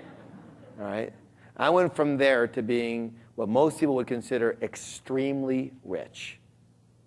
I'm talking multi-millionaire, okay? And I attribute to one thing, getting educated. I'm not talking about college and high school here. I'm talking about learning how to win the game, both on the inner side and on the outer side. Do you understand, yes or no? Yes. Okay, I hope you get it. I would never say education was important if it didn't do what it did for me, because it's the only thing that did it. It wasn't the right business, it wasn't the right people, it wasn't the right time, it was the right education, learning from the right people and getting it down. So, education allows you to learn how to make more money. It also allows you to grow personally, spiritually, and of course financially. Now, why is this important? Because the universe is dynamic. What is it? That means it's always changing, yes or no? Which means simply this. In the laws of the universe, in the laws of science, ask any scientist, they'll tell you the same thing, any biologist, any doctor, at all points in time, you are either growing or you are dying. One of the two at every moment. Do you understand? Yes or no? It's your choice. You're either growing or you are dying. And my philosophy is simply this. If you budget 10% and allot that to education, you will assure yourself that you will always be what? Growing. How many people think that's a very good idea? Because that's the other way, it doesn't work too well. Bob Proctor. How many people have heard of Bob? He's a great guy, great teacher. He said this, listen closely. I love this quote. He said, "The learners shall inherit the earth, while the learned will be beautifully equipped for a world that no longer exists." You want me to repeat that? The learners shall inherit the earth, while the learned, as in those who learned before and not continuing, will be beautifully equipped for a world that no longer exists. Benjamin Franklin, he had another saying. He said, if you think education is expensive, try ignorance. So, I am big on education. Plus, if you are in any business whatsoever, part-time or full-time, raise your hand if you are. All your education is tax deductible, so you might as well just knock off 40% of the cost. You got it, yes or no? Yes. Seminars, books, tapes, that should all be tax deductible. If you're not deducting that, then, and if you're not in a business, start a business in order to deduct that stuff. Deduct mileage, but most of your education is seminars. You just knock off 40% of the cost. Now, the next account we're going to work on is this one. My least favorite. Stands for what? Necessities. And we are going to devote a grand total right now of what? 55% of our after-tax income to this necessities jar. Necessities. Let's see. 55%. How much goes in there out of 100? 10. Help me out. 20, 30, 40, 50, 55. That's a lot of money, isn't it? 55%. What is this for? Who can tell me? Food. What else? Does to pay your bills, your living bills. What is it? Your utilities, your house mortgage, your rent, your food, insurance, necessary clothing. I hope some of you heard that. I'll say it again. Necessary clothing. Not your 7th green alligator handbag of the month. Your daily coffee, your makeup, your gym membership, your car payments. I'm going to say it again. Your car payments come out of there. Your credit card payments would come out of there. Now, let's say, and then when you use this one, LTSS is for more, at least your minimum has to come out of here. If you're going to do a minimum payments, it's got to come into your necessities. Understand? Yes. All right, so that all your major expenses come out of there. Now, question always comes up. What if you can't live on 55%? There you go. First answer is what? Simplify your life. Change the way you, change your habits. Change what it takes for you to be happy. Do you understand what I'm saying? Look, I'm going to give you a real clue here. Like we're doing wizard training next week. It's sold out, so don't worry about that. But it's been sold out for a year. We're doing it, but the thing about life is so simple, is that you think it takes certain things to make you happy. Guess what? That's just your mind playing games with you. What it actually takes to make you happy is whatever you decide it takes to make you happy. You make the decision. And if you change what makes you happy, all of a sudden it can take a lot less to make you happy. You can win the money game much faster. Does that make sense? So you can simplify your life. And all you have to do is try it. Look, a lot of years ago, my mother used to cook with a lot of salt. So I heard salt was bad for you, so I stopped eating salt. Well, for the first month and a half, everything tasted like garbage. But after a while, it tasted normal, right? Because we're creatures of what? Habits, right? And then I remember 3 months after that, I had something with a bit of salt in it. I almost puked. You understand? Because you change your habit. You understand? Yes or no? It gets hard to go the other way again. So that's the first thing. Secondly, remember this. A lot of what you're using your necessities for now are going to come from different accounts now, aren't they? Your saving, your car, your college, your education. That's all coming from a different place now. So there's money managed and budgeted for that. So you won't need your necessity account for that anymore. Does that make sense? It's going to come from somewhere else now, something specific for it. Okay. Again, you're going to have to choose. Here's your choice in life. Listen closely. You either choose immediate gratification or you choose winning the money game and becoming free quickly. At every structure, that's what you're going to choose. Understand? That's what you're going to have to choose. Now, once you win the money game, now you can add gravy to it whenever you want. You can go from winning the money game at a certain level to, I'm winning the money game, but I'm winning big time now. This next one is one of my favorite accounts. What's it called? It's your play account. And we are going to put, how much? 10%. So, how much out of our $100 do we put in here? $10. Right in here. Very good. By the way, notice how much went in your FFA account? 10. How much went in your play account? Notice that they're identical. Notice how important that is. Now, if I have a choice, I'm going to take FFA, all right? But most people go the other way. Your play account is for what? It's your quick cash. It's for extra clothing. It's for your toys. It's for your entertainment. It's for eating out at nice places. It's for your mini getaways. It's for getting your massage. It's that kind of thing. You want nurturing type of things. And here's the rule. The rule is simply this.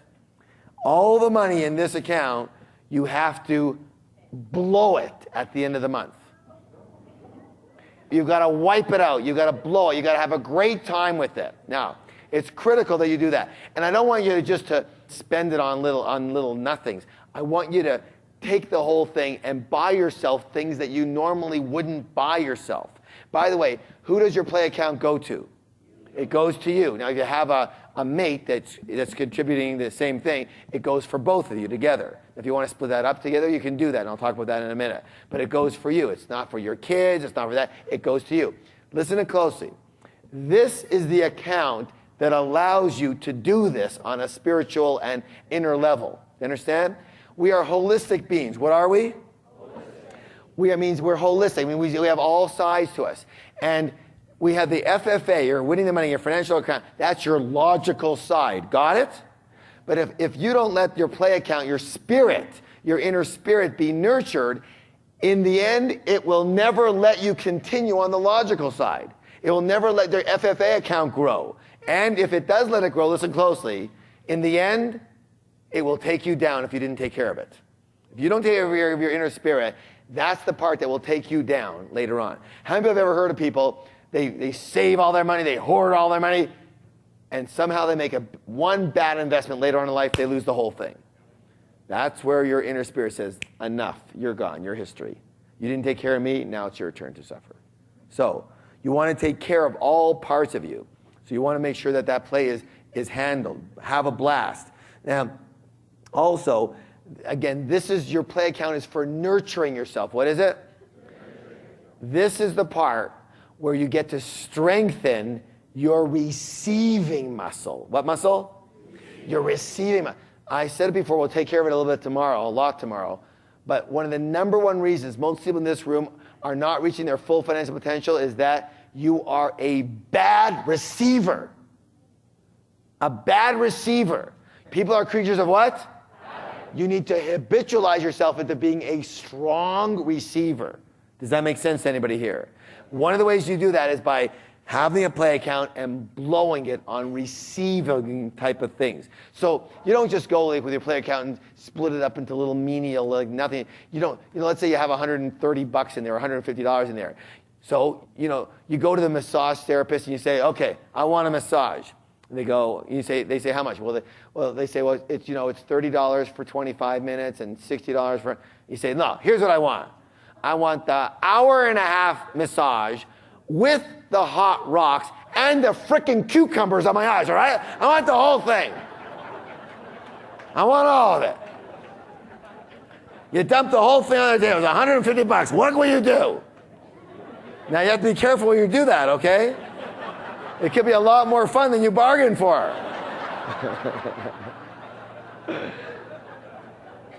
Now, if you have $1,000, you could be in really good shape here. Oh my God, right? Okay, so you understand what I'm saying? It's for nurturing. It's for you to feel like oh my God, I would love to buy this, but I never have the money for it. No, this is where that money comes from now. So you go to the restaurant, you take your play money with you, and you got $150 extra there. That's your play money, and you say to the waiter, tonight we're celebrating. What? I don't know. Life. A bottle of Dom Perignon, please. You do those things. Raise your hand if that feels really funny for you. You would never do that. You'd never blow off $150. See, here's the thing. You have to now. You're forced to. It's part of the system. You have no choice. You gotta buy the best. Cool, yeah? Really cool. Now, for those of you who are just like choking right now, you are my savers and hoarders right now. They're like, oh my God. The most you're allowed to ever hold into that account is 3 months, 1 quarter, and they only do that to buy something majorly big. Okay? Like, what do we do last month? Thank God I have a pretty substantial play account. You know what? I gotta be honest with you. I can't even get rid of all this fast enough. So what I do is that, again, at certain levels, you get to, when you don't need it, let's say the necessities and stuff like that. I don't need 55%. Are you kidding me of my income on necessities? I mean, it's like 10% goes in there, because I'm at a point. It used to be 50. It used to be like 99%, right? But there's no way. So what do? I keep on dumping it into here. You understand? Yeah. All right. So yeah, play account. You just got to really blow that off on something very special and amazing for yourself. All right. All right. And the last one that we're going to work with is this account right here. And again, I know this all seems really simple, and thank God that it's simple, because in the real world, simple works. Complicated what? Doesn't work. Why? Because you can't even understand the damn stuff, and it doesn't work in the real world. This works. How do we know? 40,000 people we know. Miracles. You see the emails of the current.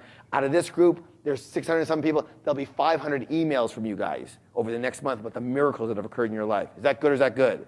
Give somebody a high five and say, that's good.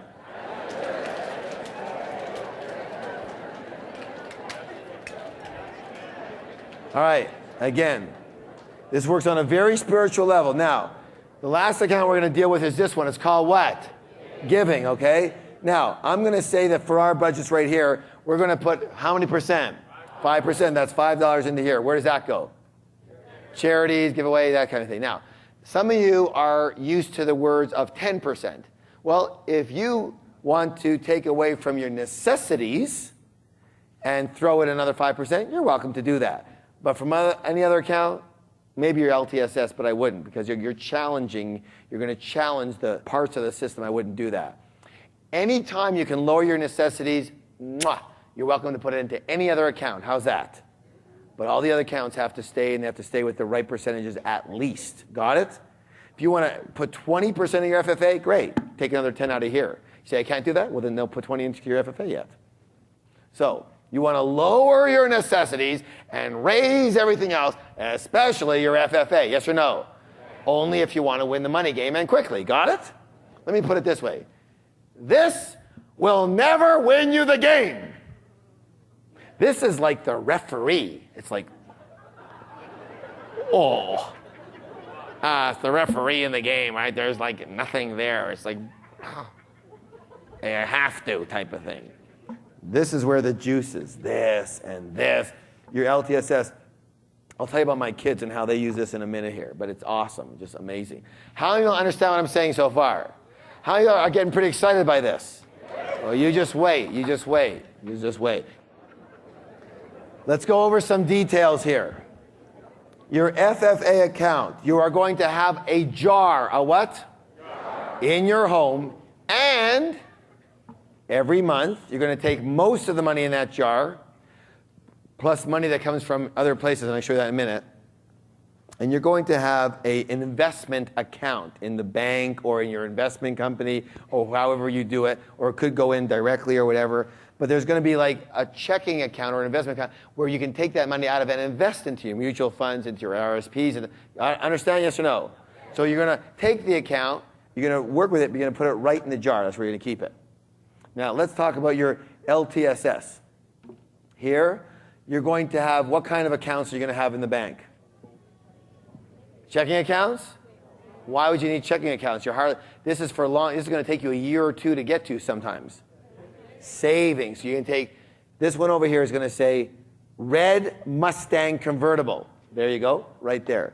This one over here might say Maddie and Jesse's College Fund. There you go, right there. Got it? Now, if you want to have more LTSSs, you can. You can. Just split up that 10%. If you want to put more into there, take it. Or let's say this one over here said, well, since our kids have done this from the time they were this big, I don't have to worry about my kids' college fund. So here's another trip to Maui.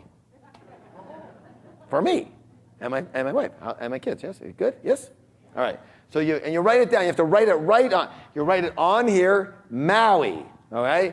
And over here, you write down here, Maui, right? Right there on the account, right there. That's the money that goes for there. All right, next. Let's see what's over here. So you've got your education fund. What kind of account do you have for that? You have your jar is fine for cash, but you also have a what? Checking account, because you're going to use that, right? You're going to do education a lot. So checking account goes into there. Now, okay, I'm going to show you how this is going to work in a minute. Then you're going to have your play account. What's that usually? Usually that's cash. Usually that's cash. I like paying with cash for that kind of stuff. However, that's right. Because of our little unique twist on the credit card, we will also take that cash, put it into a checking account first, so we can pay for the play by credit card, then pay with Visa with the check. I'm going to show you how that works in a minute. It's kind of cool. Your necessities, that's obvious. Where does that go? Checking account, totally. And give. It can be a checking account, it can be in cash, it doesn't matter. It's up to you, okay? All right. And you're going to play with this. You're going to find out how it works for you a little bit better. Now, let me show you how this works now. First of all, let's say, for example, that you have a check that comes in. All the money has to be split up that comes in. So you have a paycheck that comes in. Let's say your paycheck has tax taken off already, okay? For this example. Now, what do you do with your paycheck? You put it where? In the bank. Where in the bank? In one of the checking accounts. Let's just say for interest purposes, we put it for right now into our necessities account. Just for right now. Because that's going to take the bulk of it right now, yes? So it's in the necessities account. And now what do? This is all what we do right at the bank. Then what do? We now take our necessities account checkbook and we now write out what? A check for 10% to our what? FFA. A check for 5% to what? LTSS. A check for another 5 to the other LTSS. A 10% to education. So we're now going to write whatever 5 checks out of this account and we're going to deposit them into those accounts. Except for what we use in our jars for cash. We have cash too. The last check we're going to write is for cash, right? And that's going to be for, again, to spread around here, but it's going to still stay in the same percentages. Do you understand, yes or no? Okay, so that's how this is going to go from here into a bunch of the different accounts, all the different accounts. And, of course, one of them is another one for cash, and that's the cash that you need for some of these accounts. Now, why is that important that you do it that way? Because, and you will judge how much cash you need and how much accounts you need. And by the way, the cash is critical. Because you know what? You want to see yourself managing the money. When it's all hidden, it's a drag. You want to make the invisible visible, so having cash is critical. Now let's see why we wanted to put these into checking accounts. Because, and by the way, you can do internet banking if you want and just split it up, whatever works for you. Because here's what you're going to do. The credit card statement has come in. Here it is. On it are a lot of items, yes? What you're going to do is you're going to sit down with your credit card and you are going to determine, you're going to insignate what each of these items, what the account has to come from. So this was something that was a necessity. This was a necessity. This was education. This was a necessity. This was a necessity. Oh, this is where I rented the boat. Great. This is my play account. This is a necessity. This is where I finally bought, let's say, let's leave the LTSS out here, but give me another one here. Your charity. You put it into charity over here, and this is another play account that you did, okay? So now what do? Y'all see this so far. We've designated what all the expenditures are for, yes? What account they're supposed to come out of. Now what do? Now you add it up. You say, okay, necessities equals X dollars, and education equals Y dollars, and play equals P dollars, and charity equals Q dollars, all right? Now, so you added all those up, and now what do? The Visa card comes with an envelope, right? Now what are you going to do? You are going to write however many checks necessary from each of these accounts. Let's say in this case 4 checks, and you're going to put 4 checks in with the statement. Are you allowed to do that? Yes, you are. Totally. In fact, I've been doing that for 15 years. 4 checks. Why? Because you don't want to mix up goalies and forwards ever. You understand? You've got to keep the things separate, so it's separate and so it's managed properly. So Visa gets 4 checks. They get your play account, and now you can keep everything in your bank accounts nice and straight. Does that make sense? Yes or no? How simple is this? But does it work actually in the real world? Totally works. Totally works. You have a question over here? Okay, here she is again. You have that many checking accounts, you have service charges.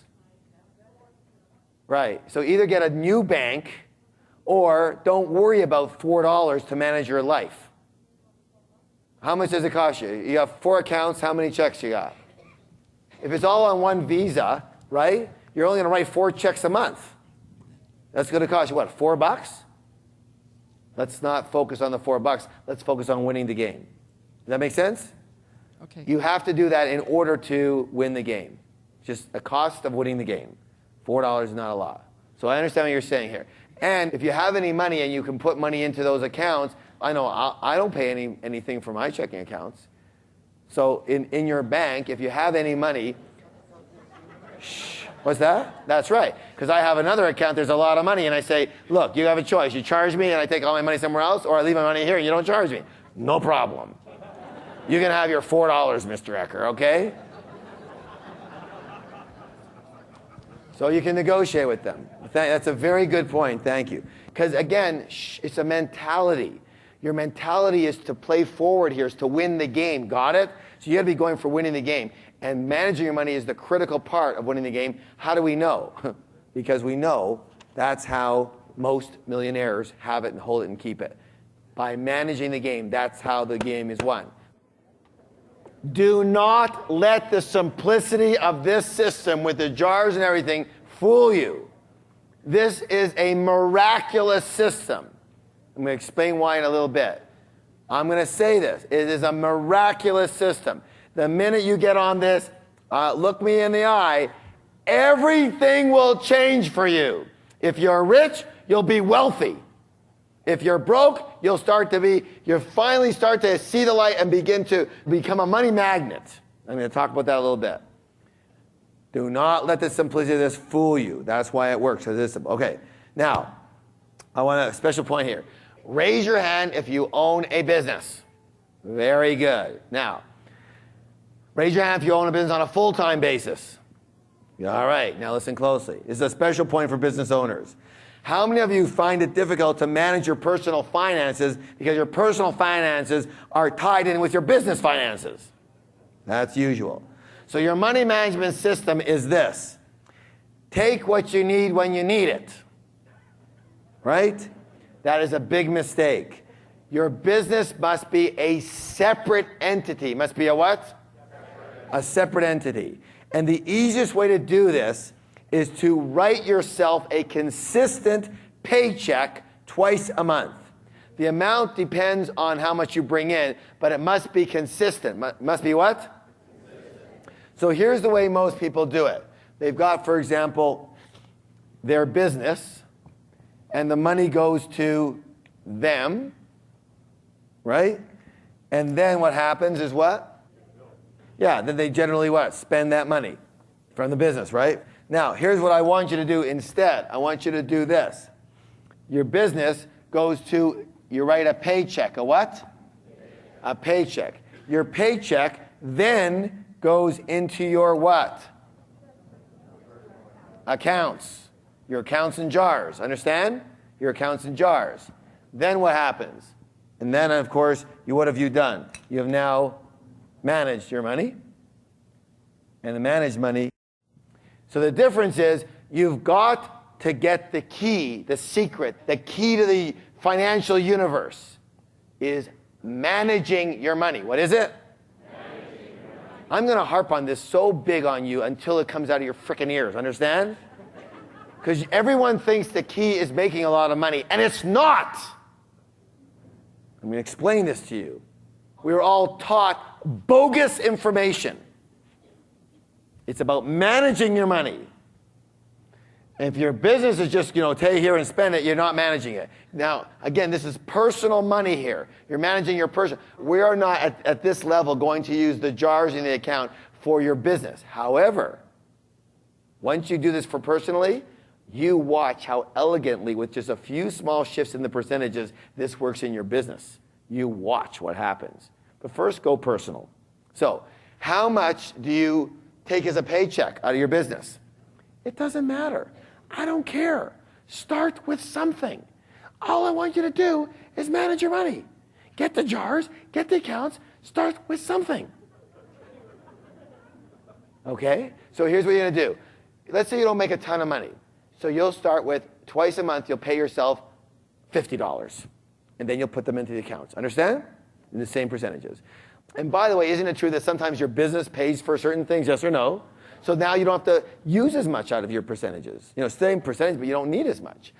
Let's say you do pretty well in your business. Then you write yourself a check for maybe $2,000 every 2 weeks, right? Whatever it is.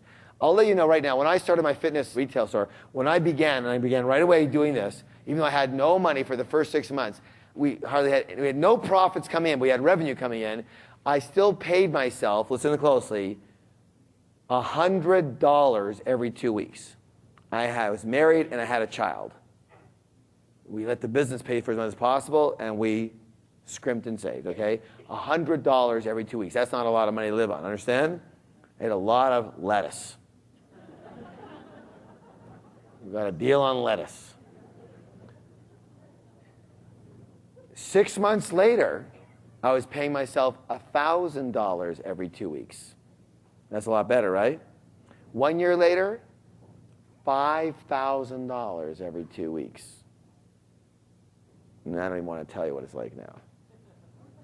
Okay, so it's about paying yourself a paycheck, a consistent paycheck. So if you say, hey, what if my business is always up and down? What did I just say? What's the key word? So if your business is up and down, you write a consistent paycheck every time. Now, if you have more money extra, doesn't mean you have to blow it all off, right? So it'll all equal out in the end. Okay, so raise your hand again if you're a business owner. What are you going to start doing immediately? Write yourself a what? Every what? Every 2 weeks. I don't care what it is and what it's for. Later when you do better, you can give yourself a raise. Okay? But you start immediately. When do you start? What if your business isn't making a lot of money? It doesn't matter. Write yourself a check for $1 then, okay? That's all I want to see. Is when you start doing this, you start seeing what happens to you. Okay, next. I get a lot of questions here is, how do you handle the money management between couples and with kids? Anybody interested? All right. First, let's talk about couples. There's a couple ways to do this. The first one is Some people, they separate all their money. In other words, I earn what I earn, that's my money. You earn what you earn, that's your money. You can do that. That's not a problem. And then you know how they said, we're going to pay equal amounts for rent. And you go, yes, you can do that. If you do that, then each of you has your own what? Jars and accounts. Got it? Each of you. That's it. Now, the other way is to not separate your money, is to pool all your money. What's the word? Pool. How many people realize that that's the way that they've been doing it? Hey? Many couples do it like that. Pooling all your money. Now, most people do it like that. Now, here's the secret. If you pool all your money, this is a rule. It's a what? Rule. You have to make sure you decide on a certain amount that each individual will take off the top before you start splitting the accounts. I'll show you what I mean. So one of you makes, after taxes, $2,000 in the month. And the other of you, after taxes, makes $4,000 in the month. How much do you make in the month between you, pooled money? $6,000. Now, this is after taxes. Now the first thing you're going to do before you split the money is you're going to agree on how much each of you takes on a personal level. So let's say most of your stuff you do together, so you don't need that much on a personal level. So you're going to agree to take $500 each. How much? And that goes personally. Personal. Now, then how much is left? $5,000 is left. And now what do you do with the $5,000? You manage it. You put it into your 6 accounts. You got it? Yes or no? Now, why is it absolutely critical you take off personal individual money first off a pooled situation? Thank you. Excellent. Because there is nothing worse than having to ask or beg your partner for money. Nothing could be worse. It belittles you. It disempowers you. You feel like a schmuck. Yes or yes? And listen to those of you who are making the more money or something like that, and you've got it set up where your partner has to ask you for money, you think you've got them under control. Holy moly, when the stuff hits the fan, man, is it going to hit. The resentment that is being built up, you have no idea about. None. Trust me on this. Don't believe a word I say, but trust me on this. Don't even think of doing that. Don't make anybody ask you for their pennies, for their dollars. You've got to make sure, by the way, if you notice, even though this person makes less than this person, when it comes to individual, how much do they get? The same amount. Yeah, but I make a lot more. Then don't pool your money. If you want to pool it, pool it. If you don't, don't. Now, once you have your $500 out, let's say this is me. I've got my $500 out, right? This is my money. My partner gets to say what about that money? Not a thing. What do they get to say about my money? Nothing. Zero. Am I allowed to have jars? Totally. In fact, what I'm going to do I need a necessities account? No, because that's taken care of with both of our money, the pooled money, right? So I'm going to make sure I got my education account, my LTSS, my financial freedom, and my play account. So here's what I'm going to do. Now listen closely so you don't get confused. Now I only need 4 accounts for my personal, yes? Because I have a whole other set of jars for our pooled money. So this is a whole set of jars. That's already taken care of, right? Now I'm also, if I want to, and you're not forced to do this, but if you want to, this is what we do, you can now, this is me over here, I have 4 accounts. I have my FFA account, my own, my LTSS for my kayak, which my wife does not want to be buying. This is for my kayak. My education for going investment or personal development courses in Los Angeles, where she thinks I shouldn't be doing, or whatever. It doesn't matter what she thinks. This is my money. And my play account to whatever I like. Now, we still have all of the accounts separate to this together, and in the play account, we do things together, right? Or we say, 1 month I'll take it, 1 month you take it. But not on this one. On my own account, on my 4, nobody tells me what to do. Got it, yes or no? How many of y'all think that's a good idea? Now, here's the thing. If you can afford more for each of you, do more.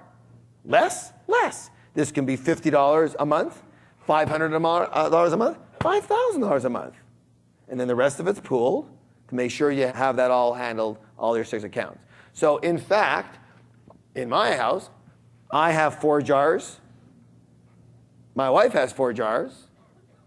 My kids actually have 4 jars, each of them.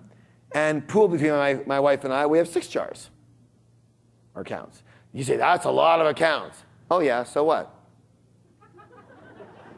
And so what? What's your point? So yeah, on a football team, there's 11 players. Oh yeah, that's a lot of players. Yeah, so what? That's how you play the game. In a hockey game, there's 6 players. Yes or no? Yeah. You want to play with 1? See what happens. You want to put 1 player on the ice? See what happens to your game. It needs 6 players to play, understand? That's the game. You want to win the game? You play with 6 players. You want to lose the game? Play with less. Simple? It's up to you. I'm showing you a way that actually wins. All right. What do you do if there's only one income? One of you makes $6,000 and the other person makes nothing. What do you do if you have a pooled situation? Exactly the same. Don't you dare, the one who's making the money, don't you dare say, because I'm making it, I get more, you get less. You are in for serious doo-doo if you do that. You know what? In the end, it'll come back to haunt you. Trust me on this. Does it make any sense whatsoever, yes or no? Don't you dare. You want to make sure everybody's happy? You say the same amount, and then you pool it. All right. Let's talk about kids for a second here. Raise your hand if you have kids. Raise your hand if you have fairly young kids. So under high school or less, or even college, living with you. Raise your hand if you have kids living with you whatsoever. Good. All right. The key for the kids, as it is for you, is to get them into the habit. Into the what? Habit. Into the habit. Kids learn by what? By example, by modeling. And they will do this automatically if you're doing it and you show them how to do it. By the way, if you're doing it, I guarantee, as sure as I'm standing here, your kids will ask you what you're doing. When these jars are out there, they go, what's that? They will love it. In fact, I guarantee this. They'll probably be better at it than you are. They'll be more disciplined, they'll be more excited, and they'll do the jars even if you don't. All right? This is my experience with kids. So, necessities are usually met for them. They don't have to buy necessities, right? So they don't need a necessities account. But they do need all of the other accounts, the 5 accounts here, including the giving. So they also sometimes have more than one LTSS account. Let me show you something. So what money goes into there for kids? Allowance, yes, and gifts, every money, all the money they get goes into the jars, is split. Understand? Yes or no? So let's say they get a $10 gift. What happens? Boom, boom, boom, boom, boom. Yes? Right, it's into the 5 here. Now, so they can save for college. My daughter right now is saving for a car, right? And for college. That's what she uses. And now she hasn't been purchasing seminars yet, but she does purchase books and tapes and things like that. So she does have an education account. Plus she gets a discount on seminars. Anyways.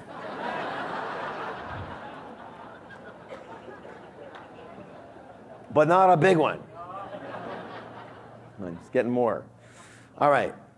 So my son, for example, he just bought a Sony PlayStation with his money, right? And he buys CDs and all that. And this is what he does. Play money with CDs, and he goes out with his friends, whatever. And they both have gotten big time in their FFA. Now, listen closely. See this package right here of checkbooks and accounts, yes or no? You know see it? You have never seen anything like this in your life when my kids go to the bank.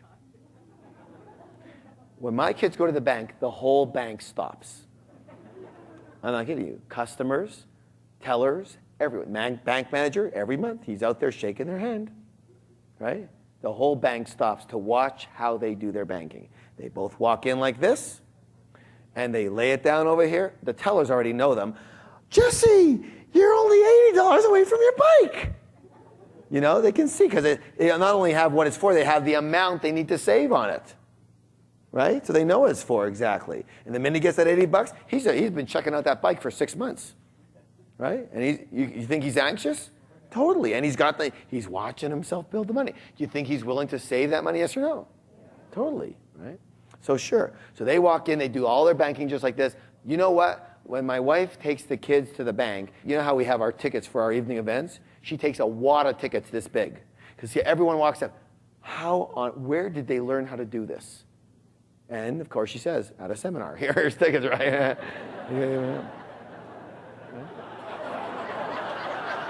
That's why they do it, actually, you know. My kids have been doing this since they were 3 and 4.5 years old. 3 and 4.5. And I'll tell you right now, not because we give them any extra money. If your kids do this, I guarantee this, your children will never have a financial problem in their whole life. Never. It can't happen. It won't happen. Now, I don't want to confuse you, but there's levels to this. So my kids have been doing this for a long time, understand? And they're good at it. Now here's the thing you have to understand. So here's what we do with our kids. For the last 2 years, and I'm not suggesting you do this unless your kids are stronger at this. What happens is that people need to understand that they need to learn how to manage money. Yes or no? And as young adults and kids, most of us learned how to do this skill, this ability. Yes or no? We didn't learn how to do it. So what happens is we get to be a certain age, like 20, 21, 25, and we don't know what to do. And we have really poor habits. So here's what we've done. Not only have we ingrained our kids in these habits, but listen to this. We actually now have figured out how much money we spend on each kid per year, for the whole year, for everything. For their lessons and for their football and for their concerts and for their clothing and for their shoes and for everything, right? The only thing is that the only thing we don't include is like prescription drugs and things like that. Everything. So we figured out it worked out to approximately $6,000 a year on clothing and things like that, right? So here's what we do. We actually give them each a check for $500 a month at the beginning of each month. They have to manage that $500. If they don't manage it properly, they have a problem, not us. You understand? This way, they learn how to manage their money properly. Now, for the first time, my son's 14 and a half. This is his first year at it. It's my daughter's third year at it. She's a whiz, just totally a whiz. She's a saver. She knows how to invest, the whole thing, right? He was having a little trouble. You know where his big problem came in? In lending his friends money, because he was the only kid who had any. Not that their parents don't give them money, but whenever parents give the kid money, the kid does what with it? He blows it, which is learns the habit of what? I get money, I blow the money, right? That's it. My kid has jars. They know exactly what to do with their money. His problem came in lending money to people who didn't pay him back. So we had a discussion about that, and now and I told him about correction is natural, and it's a normal thing to make errors, and now you see where you have to make the correction, so now you go in and make the correction. But he was feeling really, really bad because he couldn't. Why? He wouldn't feel bad about it if something didn't pain him, did he? So he went to buy a pair of shoes for camp. They're leaving for camp. They're actually leaving tomorrow in Ontario. And he went to buy a pair of running shoes. Well, he wanted a pair of running shoes that was $180. Guess how much money he had? $60. Guess where the rest of it was? With his friends who hadn't paid him back. Now he felt bad. Now he learned his lesson. Did we give him the money? No. You buy a $60 pair of running shoes. Now you learn how to ask for your money back. Good or good? That's the way it goes. They have extra money, they do what they want with it, but they all have the jars. And they are elegant at it. My blessing for you is you should be as good as my children at this. That's my blessing to you. If that could happen for you, you will be a blessed human being. Fair enough? How many of you are getting what I'm talking about? How many are getting it loud and clear? How many are finding this is actually, there's a few things I have to work on a little bit, but this is actually easy. How many of you realize the power of separating your money? Have you recognized the power of managing your money properly? Look, again, for most of us, we were not taught how to do this game. We were not taught how to play the game to win. That's what we're doing here tonight. A lot of you do okay, but you're not reaching your full potential. And you're not mostly because of some of the inner obstacles that you've got that we are definitely clearing out this weekend, and the information that you did or didn't get about how to handle money. When you handle it properly, everything will change. I guarantee you that. Now, let's talk about the FFA account. Because a lot of people ask me, oh yeah, okay, I have money in here. What do I do with the darn stuff? You know, do I get 2% on it? What do I do with this stuff? So we have a very, very unusual program happening called Millionaire School in the fall. And it deals specifically with what do you do with money? How do you get major percentages for it? Right now, let's just take some generalities. Your FFA account, let's keep it real simple. This is just the money in your financial freedom account. This means high risk, moderate risk, low risk investments. Got it? This means low risk person, moderate risk person. All right. So let's start with a low risk person. What percentage of your FFA money is going to go into high risk investments? How much percent? If you're a low risk person, 10%. 10% is going to go into high risk investments. High risk investments are things that could return, seed capital, this, that, 100%, 400%, 800%, lots and lots. That's high risk stuff. Okay, it's kind of like rolling the penny stocks. Even a lot of stocks today are high risk. What percentage is going to go into moderate risk? 20%. Give me an example of moderate risk investments. I'll say right now, any stock is a moderate risk. Blue chip, definitely moderate risk. There's no such thing as a low risk stock right now. Do you understand what I'm saying? Does that make sense, yes or no? You have no idea what's going to happen to the stock market. It's like, the stock market to me is great. It's like sophisticated Las Vegas. That's it. That's all it is. It's got this big, highfalutin exterior, but it's gambling, and it's gambling at its worst. That's what the stock market is. It's fine and it's great, but it's gambling. That's all. Don't think of anything less. There's no sure thing on there. Okay, so mutual funds, high risk or low risk? Moderate risk, totally. There's mutual funds last year that lost 20%. A lot of people have been totally burnt by their mutual funds. And there's ones that are making 20%. So they're moderate risk. Okay? Definitely, they're not low risk.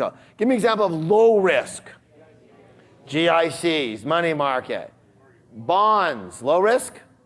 Low risk. Sure they are. Low risk bonds really. I haven't seen too many people who have lost money on bonds. So low risk. I'm not talking about junk bonds, obviously. But, you judge for yourself here. But I'm just saying, so 70% in low risk stuff. So here's the thing. One of the things is to grow this, but the other thing that's more important than growing it is making sure you keep it. Understand? Remember, this is how you win the money game. You got to make sure you keep it. And you want to grow too. So it's got to be a balance, yes? So we're showing you how to balance. Let's say you're more of a moderate risk taker. You're younger, or you're a moderate risk, or you have no money anyway, so you might as well go for it. You know what I'm saying? So what do?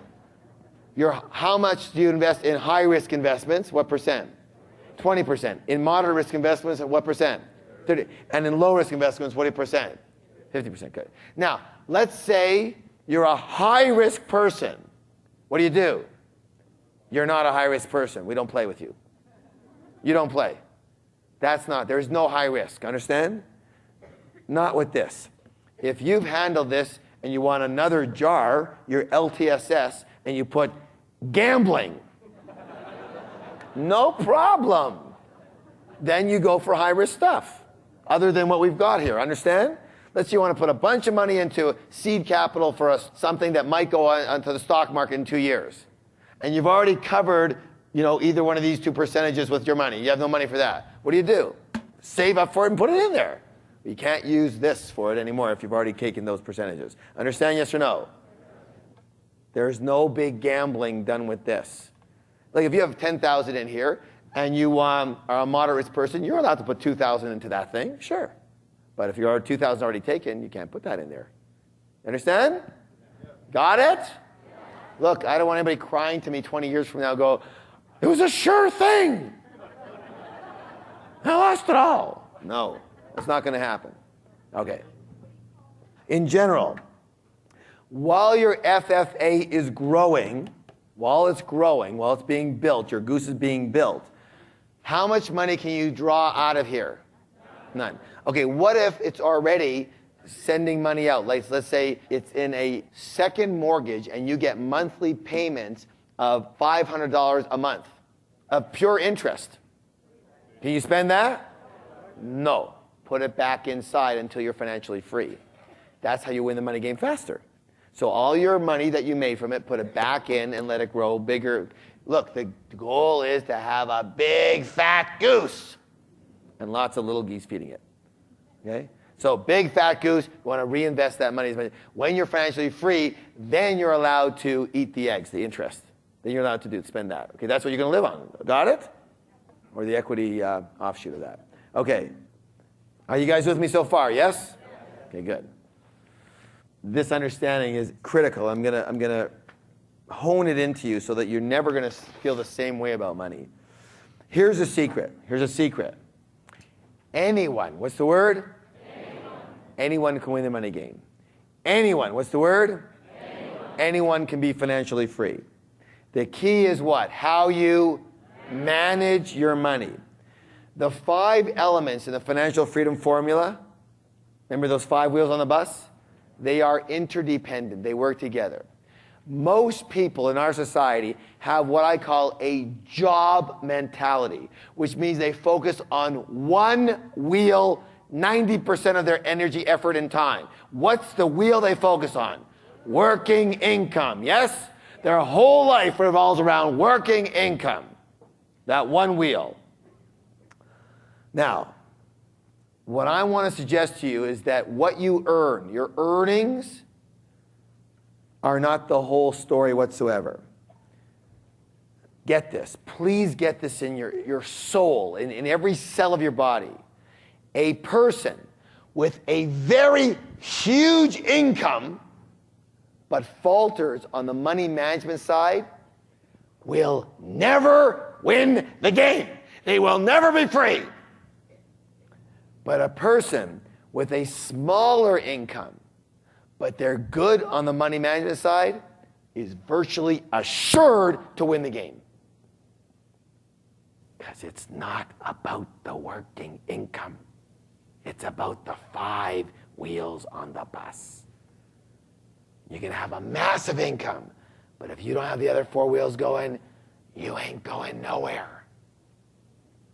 I know people who earn $800,000 a year, and I'll swear they will never be free. Because they don't understand the rest of it. They understand it or they don't work it. And I know people who earn $30,000 a year, and I've told you one of our own students, and they're free already. Because it's about what? How you manage the money you've got. Okay. So to win the money game, you have to play the game, the whole game, not a fifth of the game. And this money management system will take care of and cover all 5 elements. Do you understand that? If you just do this system, everything will be okay. You're not sure that? I just have a recent, from the last course we were at, this is a cute little email that came. Dear Harv and staff, we started our jars at 1:30 a.m. the minute we arrived home from the Millionaire Mind Intensive weekend. After years of having money control us, we now understand what it's like to control money. Awesome. We are having a blast. Paying the bills this month was the first time in 32 years that we weren't at each other's throats. We had such fun paying bills. Having a play account has been a mind-blowing experience for us. We still don't really know what to do with all that money. We have never allowed ourselves to play. On Tuesday, going to the movies, we felt like 2 giggly teenagers. Thank you, thank you, thank you. Good or good? Okay. When you begin to control money in this fashion, the confidence of your entire life will change. Because the one thing that you're so adamantly trying to achieve, you'll start to see it progress quickly.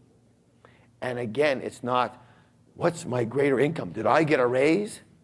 That's meaningless in the scope of this. You may or may not be able to control your raise, but you can definitely control this. Understand, yes or no? And if you will do this, you will be free. And if you don't do this, chances are really good you'll never be free. How simple is that? All right, so here's what I'm going to ask you to do. Another reason as to why you might not be reaching your full financial potential, I want you to rate yourself again, 1 to 10, as to whether you have a set money management structure similar to this in place and are using it consistently. 1 to 10. Put money management structure. Rate yourself 1 through 10 as to whether you have one in place and are using it consistently and whether it looks very similar to this. If you only have 1 or 2 of the jars, it doesn't count. No.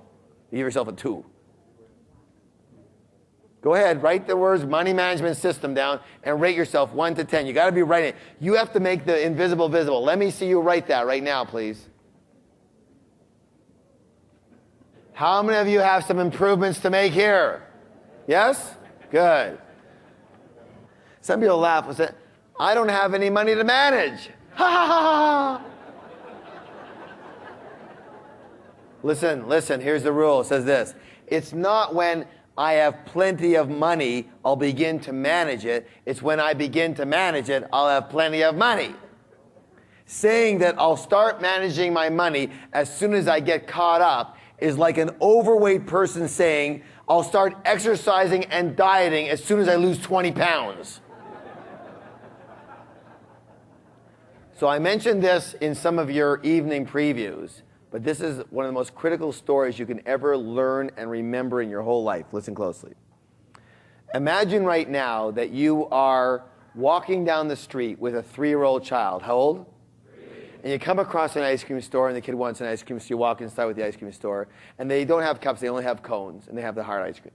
And so you get them a single scoop of ice cream. And they have very, very small hands, and they're kind of wobbly with it already, and they walk out the door, and sure enough, the ice cream on the top of the scoop, on top of the cone, falls off and gets on the ground. The kid starts to cry, and they want to go, and they go back in the store with them, of course, and you're just about going to order them another scoop, and they see a sign that shows the triple scooper. The picture, right? And in their little baby voice, they go, I want the triple scoop. Now, being the wonderful, caring, kind person that you are, do you go ahead and get them the triple scooper? No. Why not? Because they couldn't even handle what they had. They couldn't handle the single scoop. Why would you want to create them to fail like that? Let me explain something to you. We live in a very loving universe. The universe is here to support you. And the universal principle of management says this. Until you show you can handle what you've got, you won't get any more. If you're not handling a quarter of 1 scoop, why on earth do you think the universe is going to send you 10 scoops? Do you get it, yes or no? Yes. I hope you got that in the cells of your bones. The universe is a supportive universe. And until you handle what you've got properly, you won't get any more. Why? Because you don't need any more. This is a universal principle. Look, I didn't make up the universe. I only live by its rules. And as a warrior and as a wizard, when you can understand the rules and live through them and be in alignment with the universe's rules instead of your rules, everything will change very quickly. You understand that? Yeah. Very simple. So, you have to acquire the skills and habits of managing a small amount of money before you can have a large amount of money. And the key is to start your money management account when? Split up a frickin' dollar if you have to. But split it up and start to manage that dollar. Do you get it? Yes or no? Yes. I don't care if you're $1 million in debt. Get $1 and split it up. Michelle, are you in the room? Can you give Michelle a mic for a second here? This is Michelle Burr. She's our marketing director. And she started by coming to this seminar. She wasn't working with us at the time. What was this scoop with you, if you don't mind sharing, if you don't mind? Sure. It was about 2 years ago, and I was at the point where I was just about to claim bankruptcy, and I just did not want to do that. And I came to the seminar, and I discovered the jars, and I said, this is the way out. This is how I'm going to do it. So I didn't have any money, so I said, okay, I'm going to take $1 a month, and I'm going to split that up in the jars. So I had 10 cents in my FFA, and I had 10 cents in my play jar, and the rest was split up. And I was thinking, what am I going to do with 10 cents in my play jar? How do you play with that? So I went to the store and I bought some double bubble, and I chewed it and blew up the bubble and read the cartoon and had a good time. Anyways. Doesn't take much for her. Anyways. I won't go there. Anyways. So then I said, okay, well, how am I going to get, closer to freedom? And I said, I'll double that dollar every month. So I took the dollar, and then next month I split up $2, and the month after 4, and then 8, 16, 32, and you can see how it adds up. So it took me a full year before I was actually at those exact percentages that Harv's talking about, where your necessity is 55. And so now it's been 2 years, and just last March, I deposited a huge amount into my FFA. Is it all right if I say? Tell them how much you put in. I put in $10,000 in March. That's 1 month. In 1 month. And then even since March, I've doubled that and invested all that. And then, I'd say now, I feel so empowered, and it's just, there's no feeling like when you have it handled, and just the habit and having your money handled is amazing. I have no doubt that in the next few years I'll have a net worth of over $1 million. No doubt. And win the money game. Okay, give her a big round of applause. Very good. See, thanks, Michelle. Thanks for sharing. The other thing that's so empowering here is, like, when you do this, you know you're going to be free, right? Because you've got that handle. This is for that. As long as you do it, you know you'll be free. There's not a question anymore. Will I make it? Will I ever be free? What will happen? You take those questions out. It's like my son. My son was with my wife, and she wanted to get that green alligator purse, okay? And she has her jars and all that, but she has a harder time than some with the jars, okay? So, I'm being very polite here, all right? But she still does them, but So she sees a purse, and so she says to my son, she says, "Oh God, I'm dying for that purse. I've seen it 3 times. I want to get it. I'm going to get it right now." And he says to her, "Mom, have you saved for that?" And she goes, "No, I'll just put it on the credit card." I said, "I know, but is that money in your account now for that purse?" She goes, "No, but I'll take it from whatever." He goes, "Mom, if you want that purse, you have to save for it in your LTSS account. Why don't you get a jar and put, the green alligator purse on it?" And of course, she can't be a bad example. She's going, you're right. And she's like dying, right? She goes home, and sure enough, I see in the bedroom, there's her green alligator purse on the LTSS. It took her 4 months. She got her purse. But when she got her purse, she said, "I feel so good about this purse." And here's the thing. Here's the beautiful thing. Anything you really want, you're going to have with your LTSS. Like those things you really wanted. You wanted to have the certain car one day. Okay, it might take a little while, but you got to get it. You're gonna get it. There's no more question. My son wanted a Sony PlayStation. For a kid who only makes $5 a month, that could take a long time. Okay? But he wanted it, right? And he put a jar, and it took him a year, and he finally got it. He got gifts and everything, put it together, and he finally got it. Once it says Sony PlayStation, it's yours. It might take a little time, but it's yours. There's no more questions here. Do you get it, yes or no? You're going to win the money game, and you're going to have everything you want simply by having your money do its job. Put your hand on your chest. Everyone's going to be standing here. This is a critical one. Hand on your chest. Say this with me. The habit of managing my money is more important than the amount.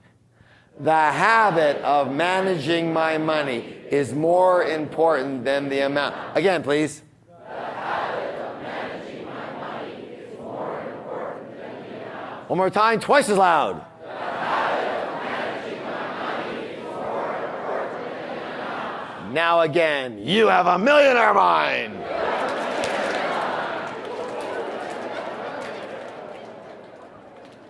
All right. This is wealth rule number 1. Now listen closely. I have a saying that says this. Where attention goes, energy flows, and results show. Let me hear you say that, please. Where attention goes, energy flows, and results show. Wealth rule number 1 is the oldest rule in the book. It works like crazy, yet hardly anybody uses it. And all it simply says is what? Financial freedom what? And the one other way you can do it for you, you'll understand is FFA what? First. Any money that comes in, the first split, of course, is after tax, right? It's our money. The first split goes to what account? FFA. What if you don't have enough to pay for your mortgage?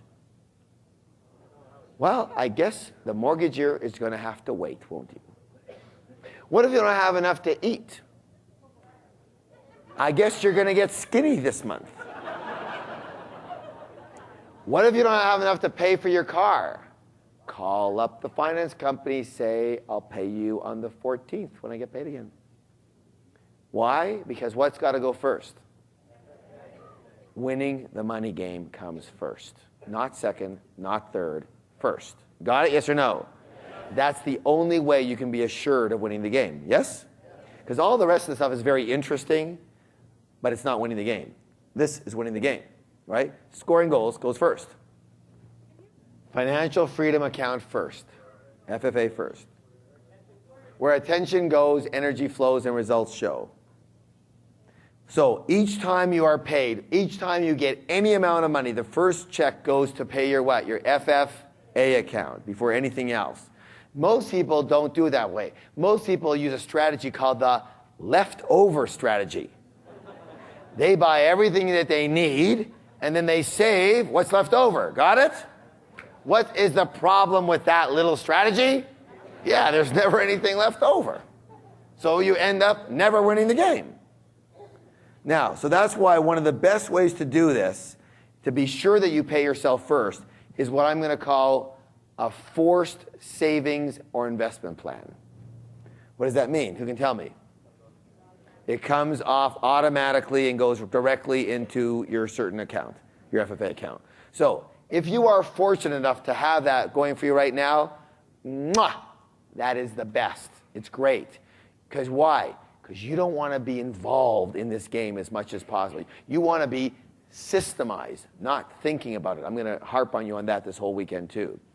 Let me just say this. Who you are, your habits, and your methodology and what you think is a good strategy has gotten you exactly where you are. For some of you, that's great, but it could be enhanced. For others of you, you're going, uh-oh. What that means is this. We don't want what you know involved. We don't want what you think is right involved. We only want what works involved. Boop, boop, boop, boop, boop. That's it. Okay? Got it? Yes or no? What you think is the right thing to do, forget about it. We're working on this way. If you don't think this is the right thing to do and you're broke, let's let go of the thing that's got you broke and let's just work on what works. Let's try this for 1 year. How about trying it for 1 month and watch the miracles? Fair enough? You can do that for yourself, can't you? Even if you say, that'll never work. Fine. Say it all you want. Just do it for a month. And you will change your mind very quickly because everything will change for you. Okay, so FFA first. So this is another reason why you might not be reaching your full financial potential right now. Rate yourself 1 to 10 as to whether on every single dollar that comes in, the first 10% at least goes to your financial freedom account right now. 1 to 10. On every single dollar that comes in, the first 10% at least goes to your freedom account. Go ahead, write that. Rate yourself 1 to 10 here. Put FFA first, rate yourself 1 to 10. You got to be doing this. You got to see it for yourself. Good. How many of you can use a little bit of improvement on this one? Yes or no? Very good. Good. Does anybody know what this is? It's a magnet, and it's really obvious, isn't it? That's like the best one ever. Ever. They know. Look, these are almost the same. Can you see that? Usually, like, this is like crossed out. It's like, no one's really ever been able to guess what it was before, so. All right. How many people have heard this saying? It's called the law of attraction. The law of what? Like attracts, money attracts. Your FFA account acts like a what? A magnet. The more in, the more it attracts. So the key is to get started. What's the word? On building your money magnet. By the way, how many of you have noticed that? People have money, get more money. What's the saying that says this? To he who hath, more shall be given. Yes or no? Isn't that a weird one compared to all these other people? To he who hath, more shall be given. Right? Because like attracts like. It's the laws of the universe here. So the key is to get started building your money magnet, building your habit. So here's the thing. Out of habit, out of what? I recommend, see, again, what you put your attention on is what grows. Where attention goes, energy flows and results show. If you're cucking around with debt, your whole life will be around debt. You understand? What a drag. You can't win the game like that. So I want as much of your attention going into an arena called what? Financial freedom, winning the money game. Got it? Yes? And the other ones are to support that. And so I want you to build a habit of focusing your attention on your FFA. So how do we do that? We build the magnet big and strong, and we put attention on it. So what do? We do this. I recommend putting a little bit of money at least into that FFA jar every single day. Every day. They say, well, what money? I don't get paid every day. Aha. That's one of the great things. I spent the last 11 years in San Diego. I moved up here about 3.5 years ago into West Vancouver. And now when I came up here again, one of the things I absolutely hated about here was that when you walked around and if you did pay for anything in cash, you ended up with a pants load of these big coins. Okay? It's brutal, right? Loonies and toonies, and you got like, and you know, you started off the day, you know, weighing 160 pounds. You ended up with 180 pounds. Your back's killing you from the pant load of coins you've got. So I used to think that was a drag, but then I learned how to be a wizard, and I learned about the principle of utilization. Principle of what? Utilization. So utilize what you got. So that's the best thing about this whole country now, is these frickin' coins. And instead of pennies and dimes and quarters like in the States, they got nothing. We get the big stuff. You got ones and twos, and you know, you can come home with, when I come home, I empty out my pocket, I got like 20 bucks sitting there, right? In coins. You can never do that in the States. They couldn't fit it in you. 20 bucks, what do I do with it? Boom, right into my FFA. Every day I empty my coins. You know what? Before I was on this system, I used to take all my coins and give it to my kids when I was in the States because it was petty cash. Here, it's serious money. There's no way they're getting those coins. Not a chance. When I started doing that here for the first couple of months, going, there's like 800 bucks in there. I'm not giving that to him. He's got his own money, right? He said, it'd be in the States, it'll be like 6 months. They might, pile it all up. There might be $50 a piece. Now it's like tons of money, big jars. Forget about it. So that goes into my FFA account, right, to build my magnet. So every single day, you at least take your change. What if you don't have change that day? Go get $1, put it in. What if you don't have $1? Get a penny and put it in. I don't care. I only want you to build a frickin' habit. Got it? Yes or no? Yes. And the habit puts your attention. What you focus on expands in your life. Yes? Say that with me. What I focus on expands. One more time. What I focus on expands. If you put money in here every day, will you be focusing on it? Yes or no? Yes. What will expand? What account? Or you can fool around with your debt accounts. Which one do you want to expand? Look, you either play with the universe or against it. It's got very specific laws. Most people don't know those laws. That's why we have our other programs. But when you get in line with those laws, life becomes easy. What you focus on expands. Yes or yes? Yes. Okay, good. So that's why I definitely recommend you have the jars at home for, a lot of them take cash, right? And definitely have this jar at home. You have to have at least this one. Well, everyone has to have all of them because you got to see the visual aspect of it, and then have your checkbook inside it too.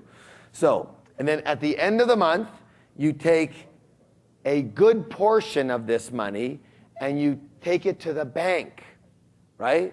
And you put that into your investment account. You write that check to, and that goes into your FFA account, like whether it's a stock or whether it's mutual funds or whether it's GICs, whatever you're investing in, that's when you do that. Understand? So in other words, what I'm saying is you don't have to leave thousands of dollars in your jar. At the same time, when you take it out every month, I want you to make sure you never empty it completely. Okay? Always leave a little something in here. Why? A, so you can see the progress, and B, because of what? You don't want to kill your magnet. Got it? At least the one that you can see. You want to see a visual magnet, and of course you got your account magnets. But you got to be able to see it. So let me ask you this question. Are you willing to begin to build your magnet now, or start to up your contribution to your financial freedom fund, to put more attention on that fund in your life? Yes or no? Yes. How many are willing to do that? Yes. You know what? At Peak Potential, the way I work is everything is ingrained physically. It's got to be, talk is really what? Cheap. You know, that's my favorite saying. So, do you recall that I asked you in your letter to bring a check? Pull it out. If you don't have a check, then take out a piece of paper and write the words I owe you on it. Our goal is to build this account as quickly as possible, so write your name as the payee on this account, or your name as the IOU. Put your name. So check is to, here, T. Harv Eker, or whatever your name is. Don't put it to me. No, that's if it was my check. Let's say you're Joe Smith. Joe Smith. As the name on the IOU, same thing, Joe Smith. Now, this check is going into your FFA magnet to start to build a magnet. Remember, the more you put in there, the stronger the magnet. Say that with me. The more I put in there, the stronger the magnet. Stronger the magnet, the more money it attracts to you. Do you understand? To he who hath, more shall be given. You got to start hathing. You got it? Look, if you've got 500,000 in your magnet, you're going to have a certain rate of money coming to you. When you have 2 million in your magnet, you can pretty well guarantee it will be double or triple the rate of money that comes to you. Do you understand what I'm saying? If you have $10 in here, there's going to be a rate that the money comes to you in your life. If you have $1,000, it'll come a lot faster. 10,000 even faster. If you have $1 million in here, it starts flooding in. Do you understand that? That's why money begets money. To he who hath, more shall be given. And I'm not a Bible person, and I'm just telling you the way it is from my experience. It's a magnet. The more you have, the stronger the magnet, the faster it comes. That's why this is the logical side. This is the system side. But there's spiritual principles in the development of all this. Do you understand what I'm saying here? That are at work. And you need to follow those principles, and they're all ingrained. So, how much do you write the check for? Whatever you want. If you have no money, write it for 10 cents. If you have a lot of money, and you want to up your contribution, you say, you know what, I want to really step on the gas with this. Write it for $1,000. Write it for $5, $10, whatever you feel comfortable with. The only thing I ask you is do not use the money that we asked you to bring for the course. Because that's not in a check form anyways. That's in a cash form, right? That money doesn't go anywhere. That's to be used for a visualization exercise. Okay. So again, even $5 on your check, even $1 is fine, because what's most important, the habit or the amount? Say that please with me. The habit is more important than the amount. Again, the habit is more important than the amount. Why don't you see, let's see your daily contribution. What are you putting in today? Now, here's the question. What if during the month you put a bunch of money in here? Can this count towards your 10%? Yes, of course it can. Absolutely, yes it can. Or it can be over and above. It's up to you. I'm going to say it again. The bigger your magnet, the faster the money comes. Raise your hand if you've got your check made out completely, yes? Or an IOU? All right, go ahead and hand out the envelopes, please. On the front of the envelope, write Financial Freedom Account, or FFA, whatever you choose. Financial Freedom Account. Put your check or IOU inside there and seal it. And the question I have for you is this. How many of you commit, what's the word? To depositing this check or IOU into your financial freedom account or in the bank or in your jar within 3 days of returning from this program? Okay, does anybody not commit to that? Okay, so everyone is committing. So there's no reason whatsoever that you're not going to start to immediately put more attention on this account, yes? And I don't care if you're a multimillionaire, same thing. Now, I want to share a couple of more pieces with you. Poor people believe that the reason you work is to pay for your current lifestyle, pay for your expenditures. Understand? I'm going to say it again. Poor people believe that the reason you work is to pay for your expenditures, your current lifestyle. Rich people believe that the primary reason to work is to earn the money to invest so that you can win the money game. Big distinction in mentalities, because one of them ends up winning and one of them ends up losing. Do you understand that? Again, poor people believe the reason you work every day is to pay for your current lifestyle expenses. Rich people believe the reason you work and make money every day is to have the money to invest so that you can win the game.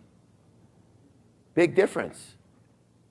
So, I'll show you what I mean by this. There are at least three stages that we'll go with. Okay, let me just explain this to you. So stage number one is where a lot of people are. They get their money from their job or their business. So the money comes from their job or business, and it goes to pay their expenses. That's where most people are. Stage number two is where I'm asking you to go immediately, and if you're already there, up it dramatically. The money from your job or business, part of it goes to pay for your passive income investments, right? And part of it goes to pay for your expenses. Got it? Yes or no? So you split that off. By the way, you know how many people get to here? Maybe 10%, 20%, that's it. And all the people who come through our courses. The minute they go home, they go from here to here. Got it? As soon as you start the jars, you're in this game now. And stage three is when you have no more job or business because your money from your passive income investments, now pays for your expenses. And now you are what? Free. You're free. Understand? So when you can exchange your job or business money for your passive income investment money, then you're free.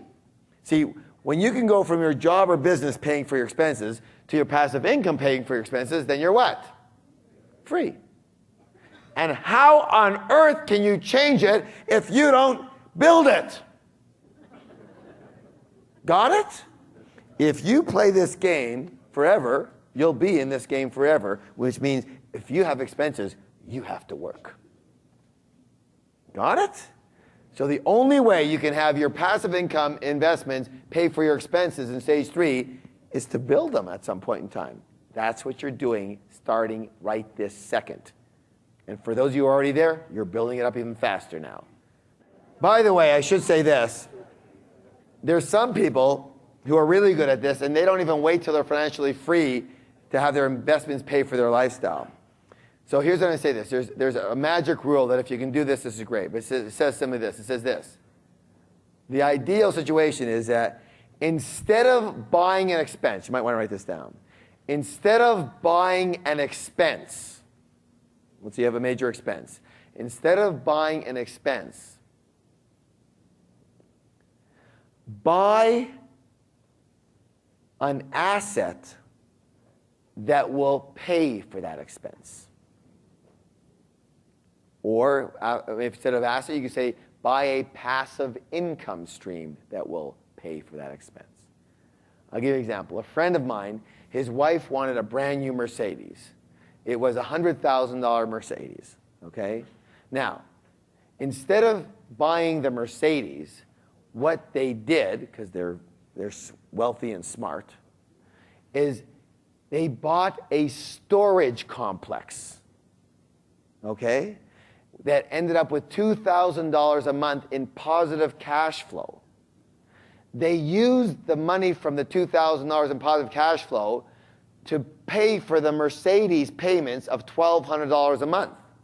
So now they bought the storage complex. They have $2,000 a month that throws off. They pay for the Mercedes at $1,200 a month. Now they have a Mercedes. They still have $800 a month left over. Plus, after several years, the storage complex went through the roof in appreciation. Is that a smart way to do things? Yes or no? Or you can do it the way poor people do it. Let's just buy the Mercedes.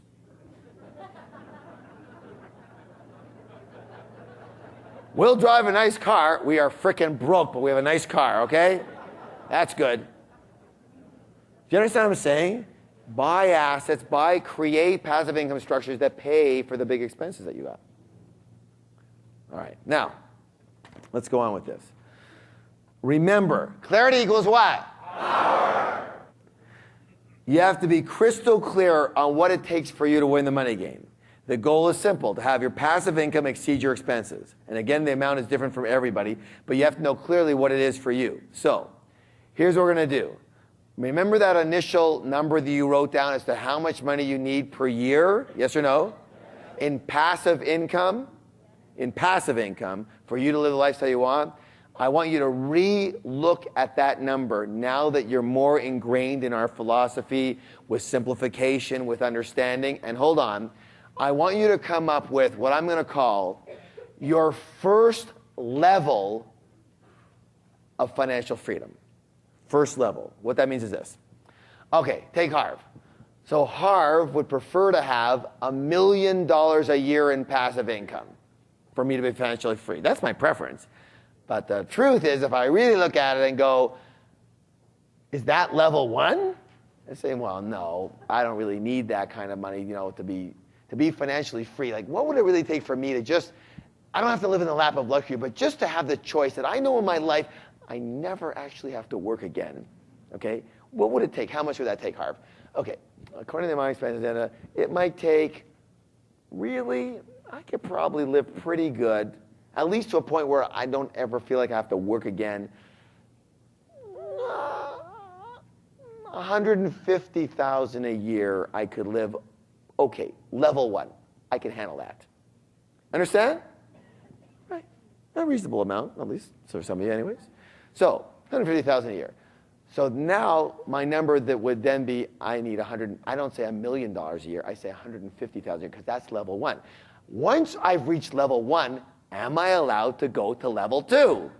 Of course you are. That's what I want you to get. Let's start with a level one number that you can realistically shoot for now and go for. Once you get there, you can up it. Go to level two, level three. You can even write them all down. Level one, $150,000 a year. Level two, $250,000 a year. Level three, $500,000 a year. Level five, $1 million a year. Let's see what level one looks like, where at least you know you never have to work again unless you choose to. Winning the game. Can everybody buy that? All right. What's your level one number? Don't make it like too low where you go, oh God, I'm going to have to supplement this. No. Make it to where you can be on the golf course, on the beach all day long, basically, if you want to.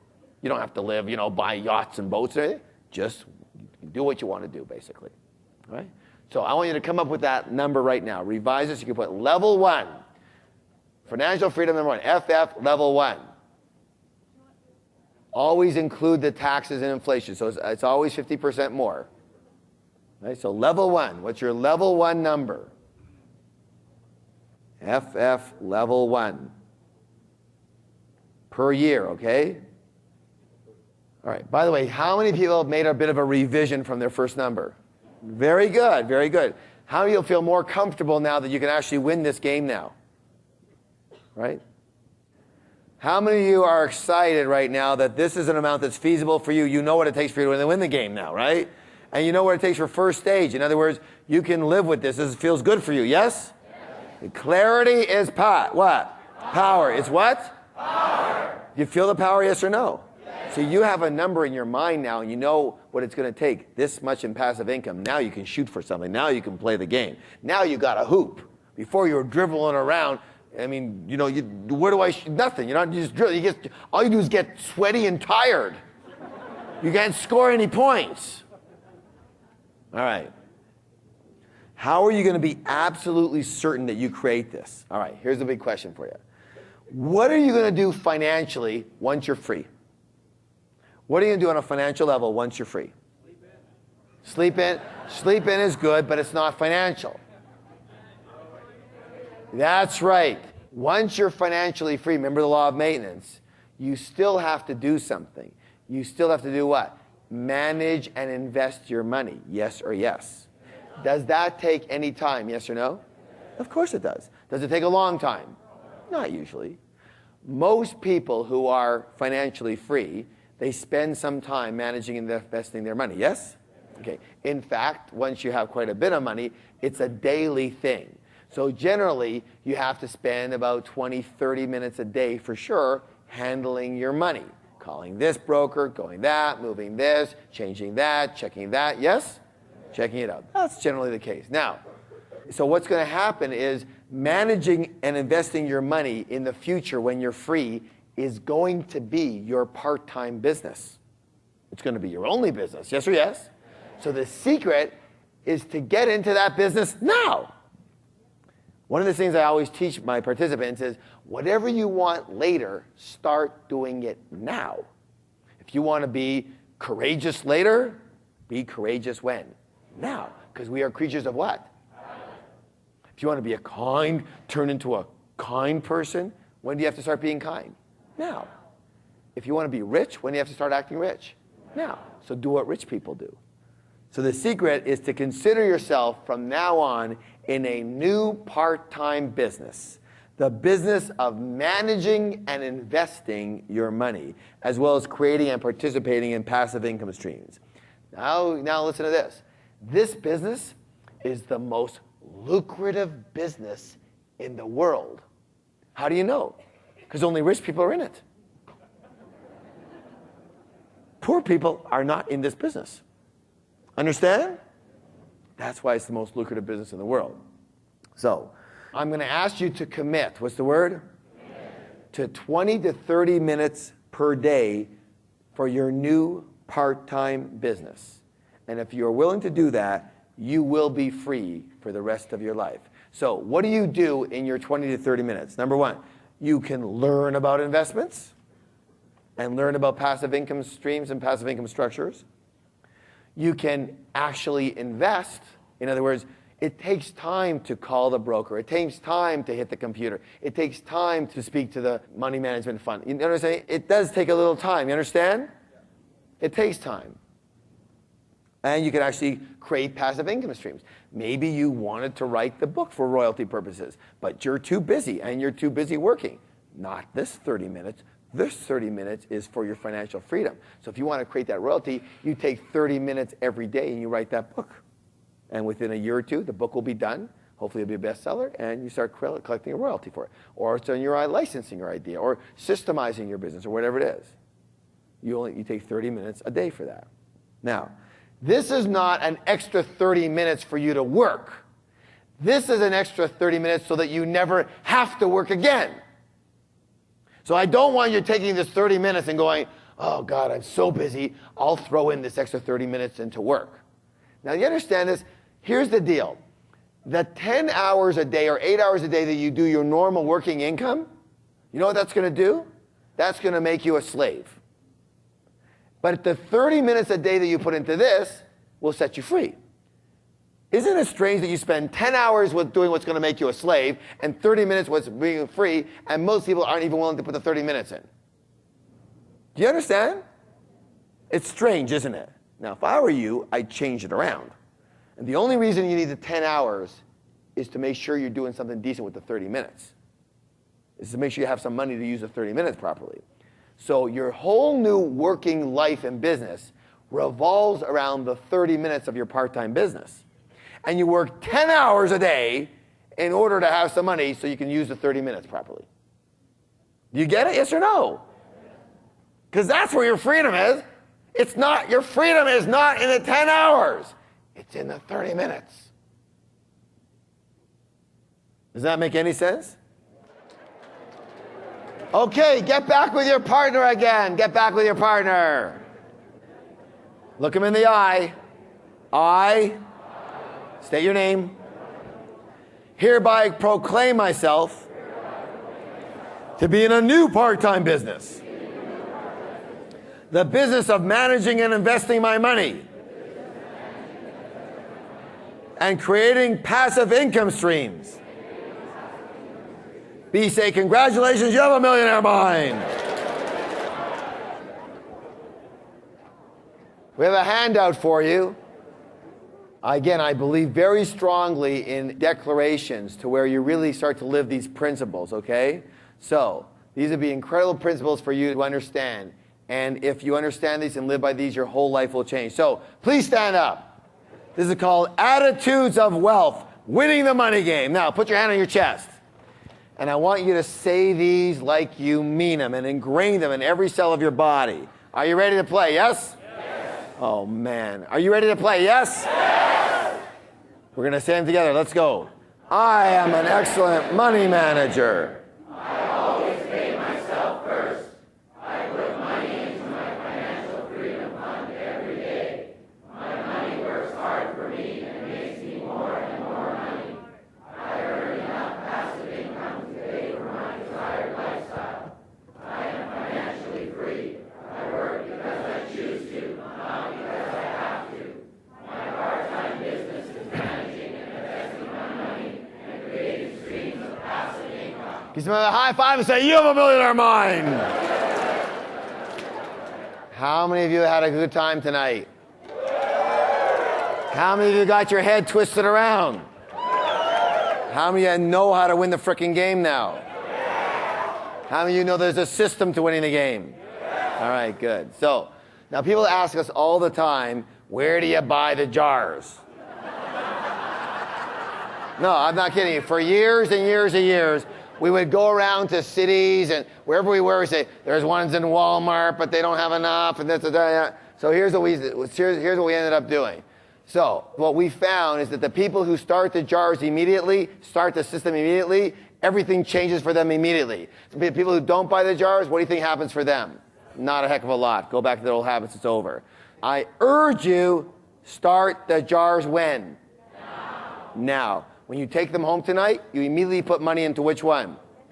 Where do you get that money from? Your envelope. You've already got it. You start building the magnet when?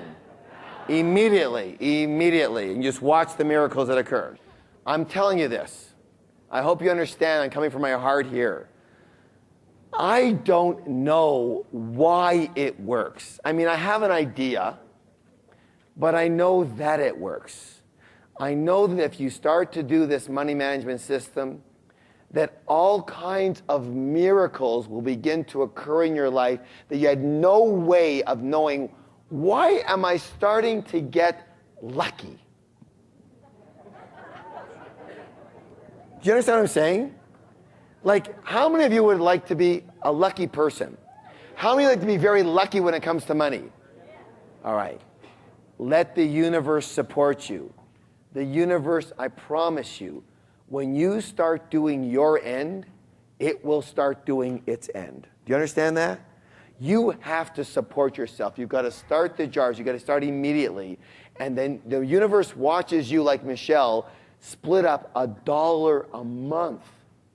And it goes, wow, look at how well they're handling their money now. They deserve more. Let's give them more now that they know what to do with it, now that they wouldn't slit their throat with it, okay? Now that they won't fail with giving them a double or triple, let's give them more. And it will. The magnetization of this, you know, again, in Wizard, you'll learn all about the quantum physics about this. We don't need to do that for all you have to do is do it, and then write us the emails on the miracles that have occurred for you as you begin to play it this way. You promise? Okay, good. So I'm going to leave you with one of my favorite quotes. Listen closely. It's by Wade Cook. He said this: if you will do what most people won't do for the next few years, then you can do what most people can't do for the rest of your life. Should I say it again? If you will do what most people won't do for the next few years, then you can do what most people can't do for the rest of your life. Are you willing to play the game to win? Yes. Do you know how to win? Yes. You know how to win. Don't make this more complicated. Just start and you'll figure it out, okay? And tomorrow, now it's very easy to win, right? Yes. Is it easy to win? Yes. So why aren't most people rich? Because one thing is to know what to do, but it's a whole other game to what? Do what you know. And that's why we're going to take the next 2 days to make sure that you do what you know. Got it? All right. How many of you are excited? All right. So here's what we're going to do. We're going to let it go. Whoa.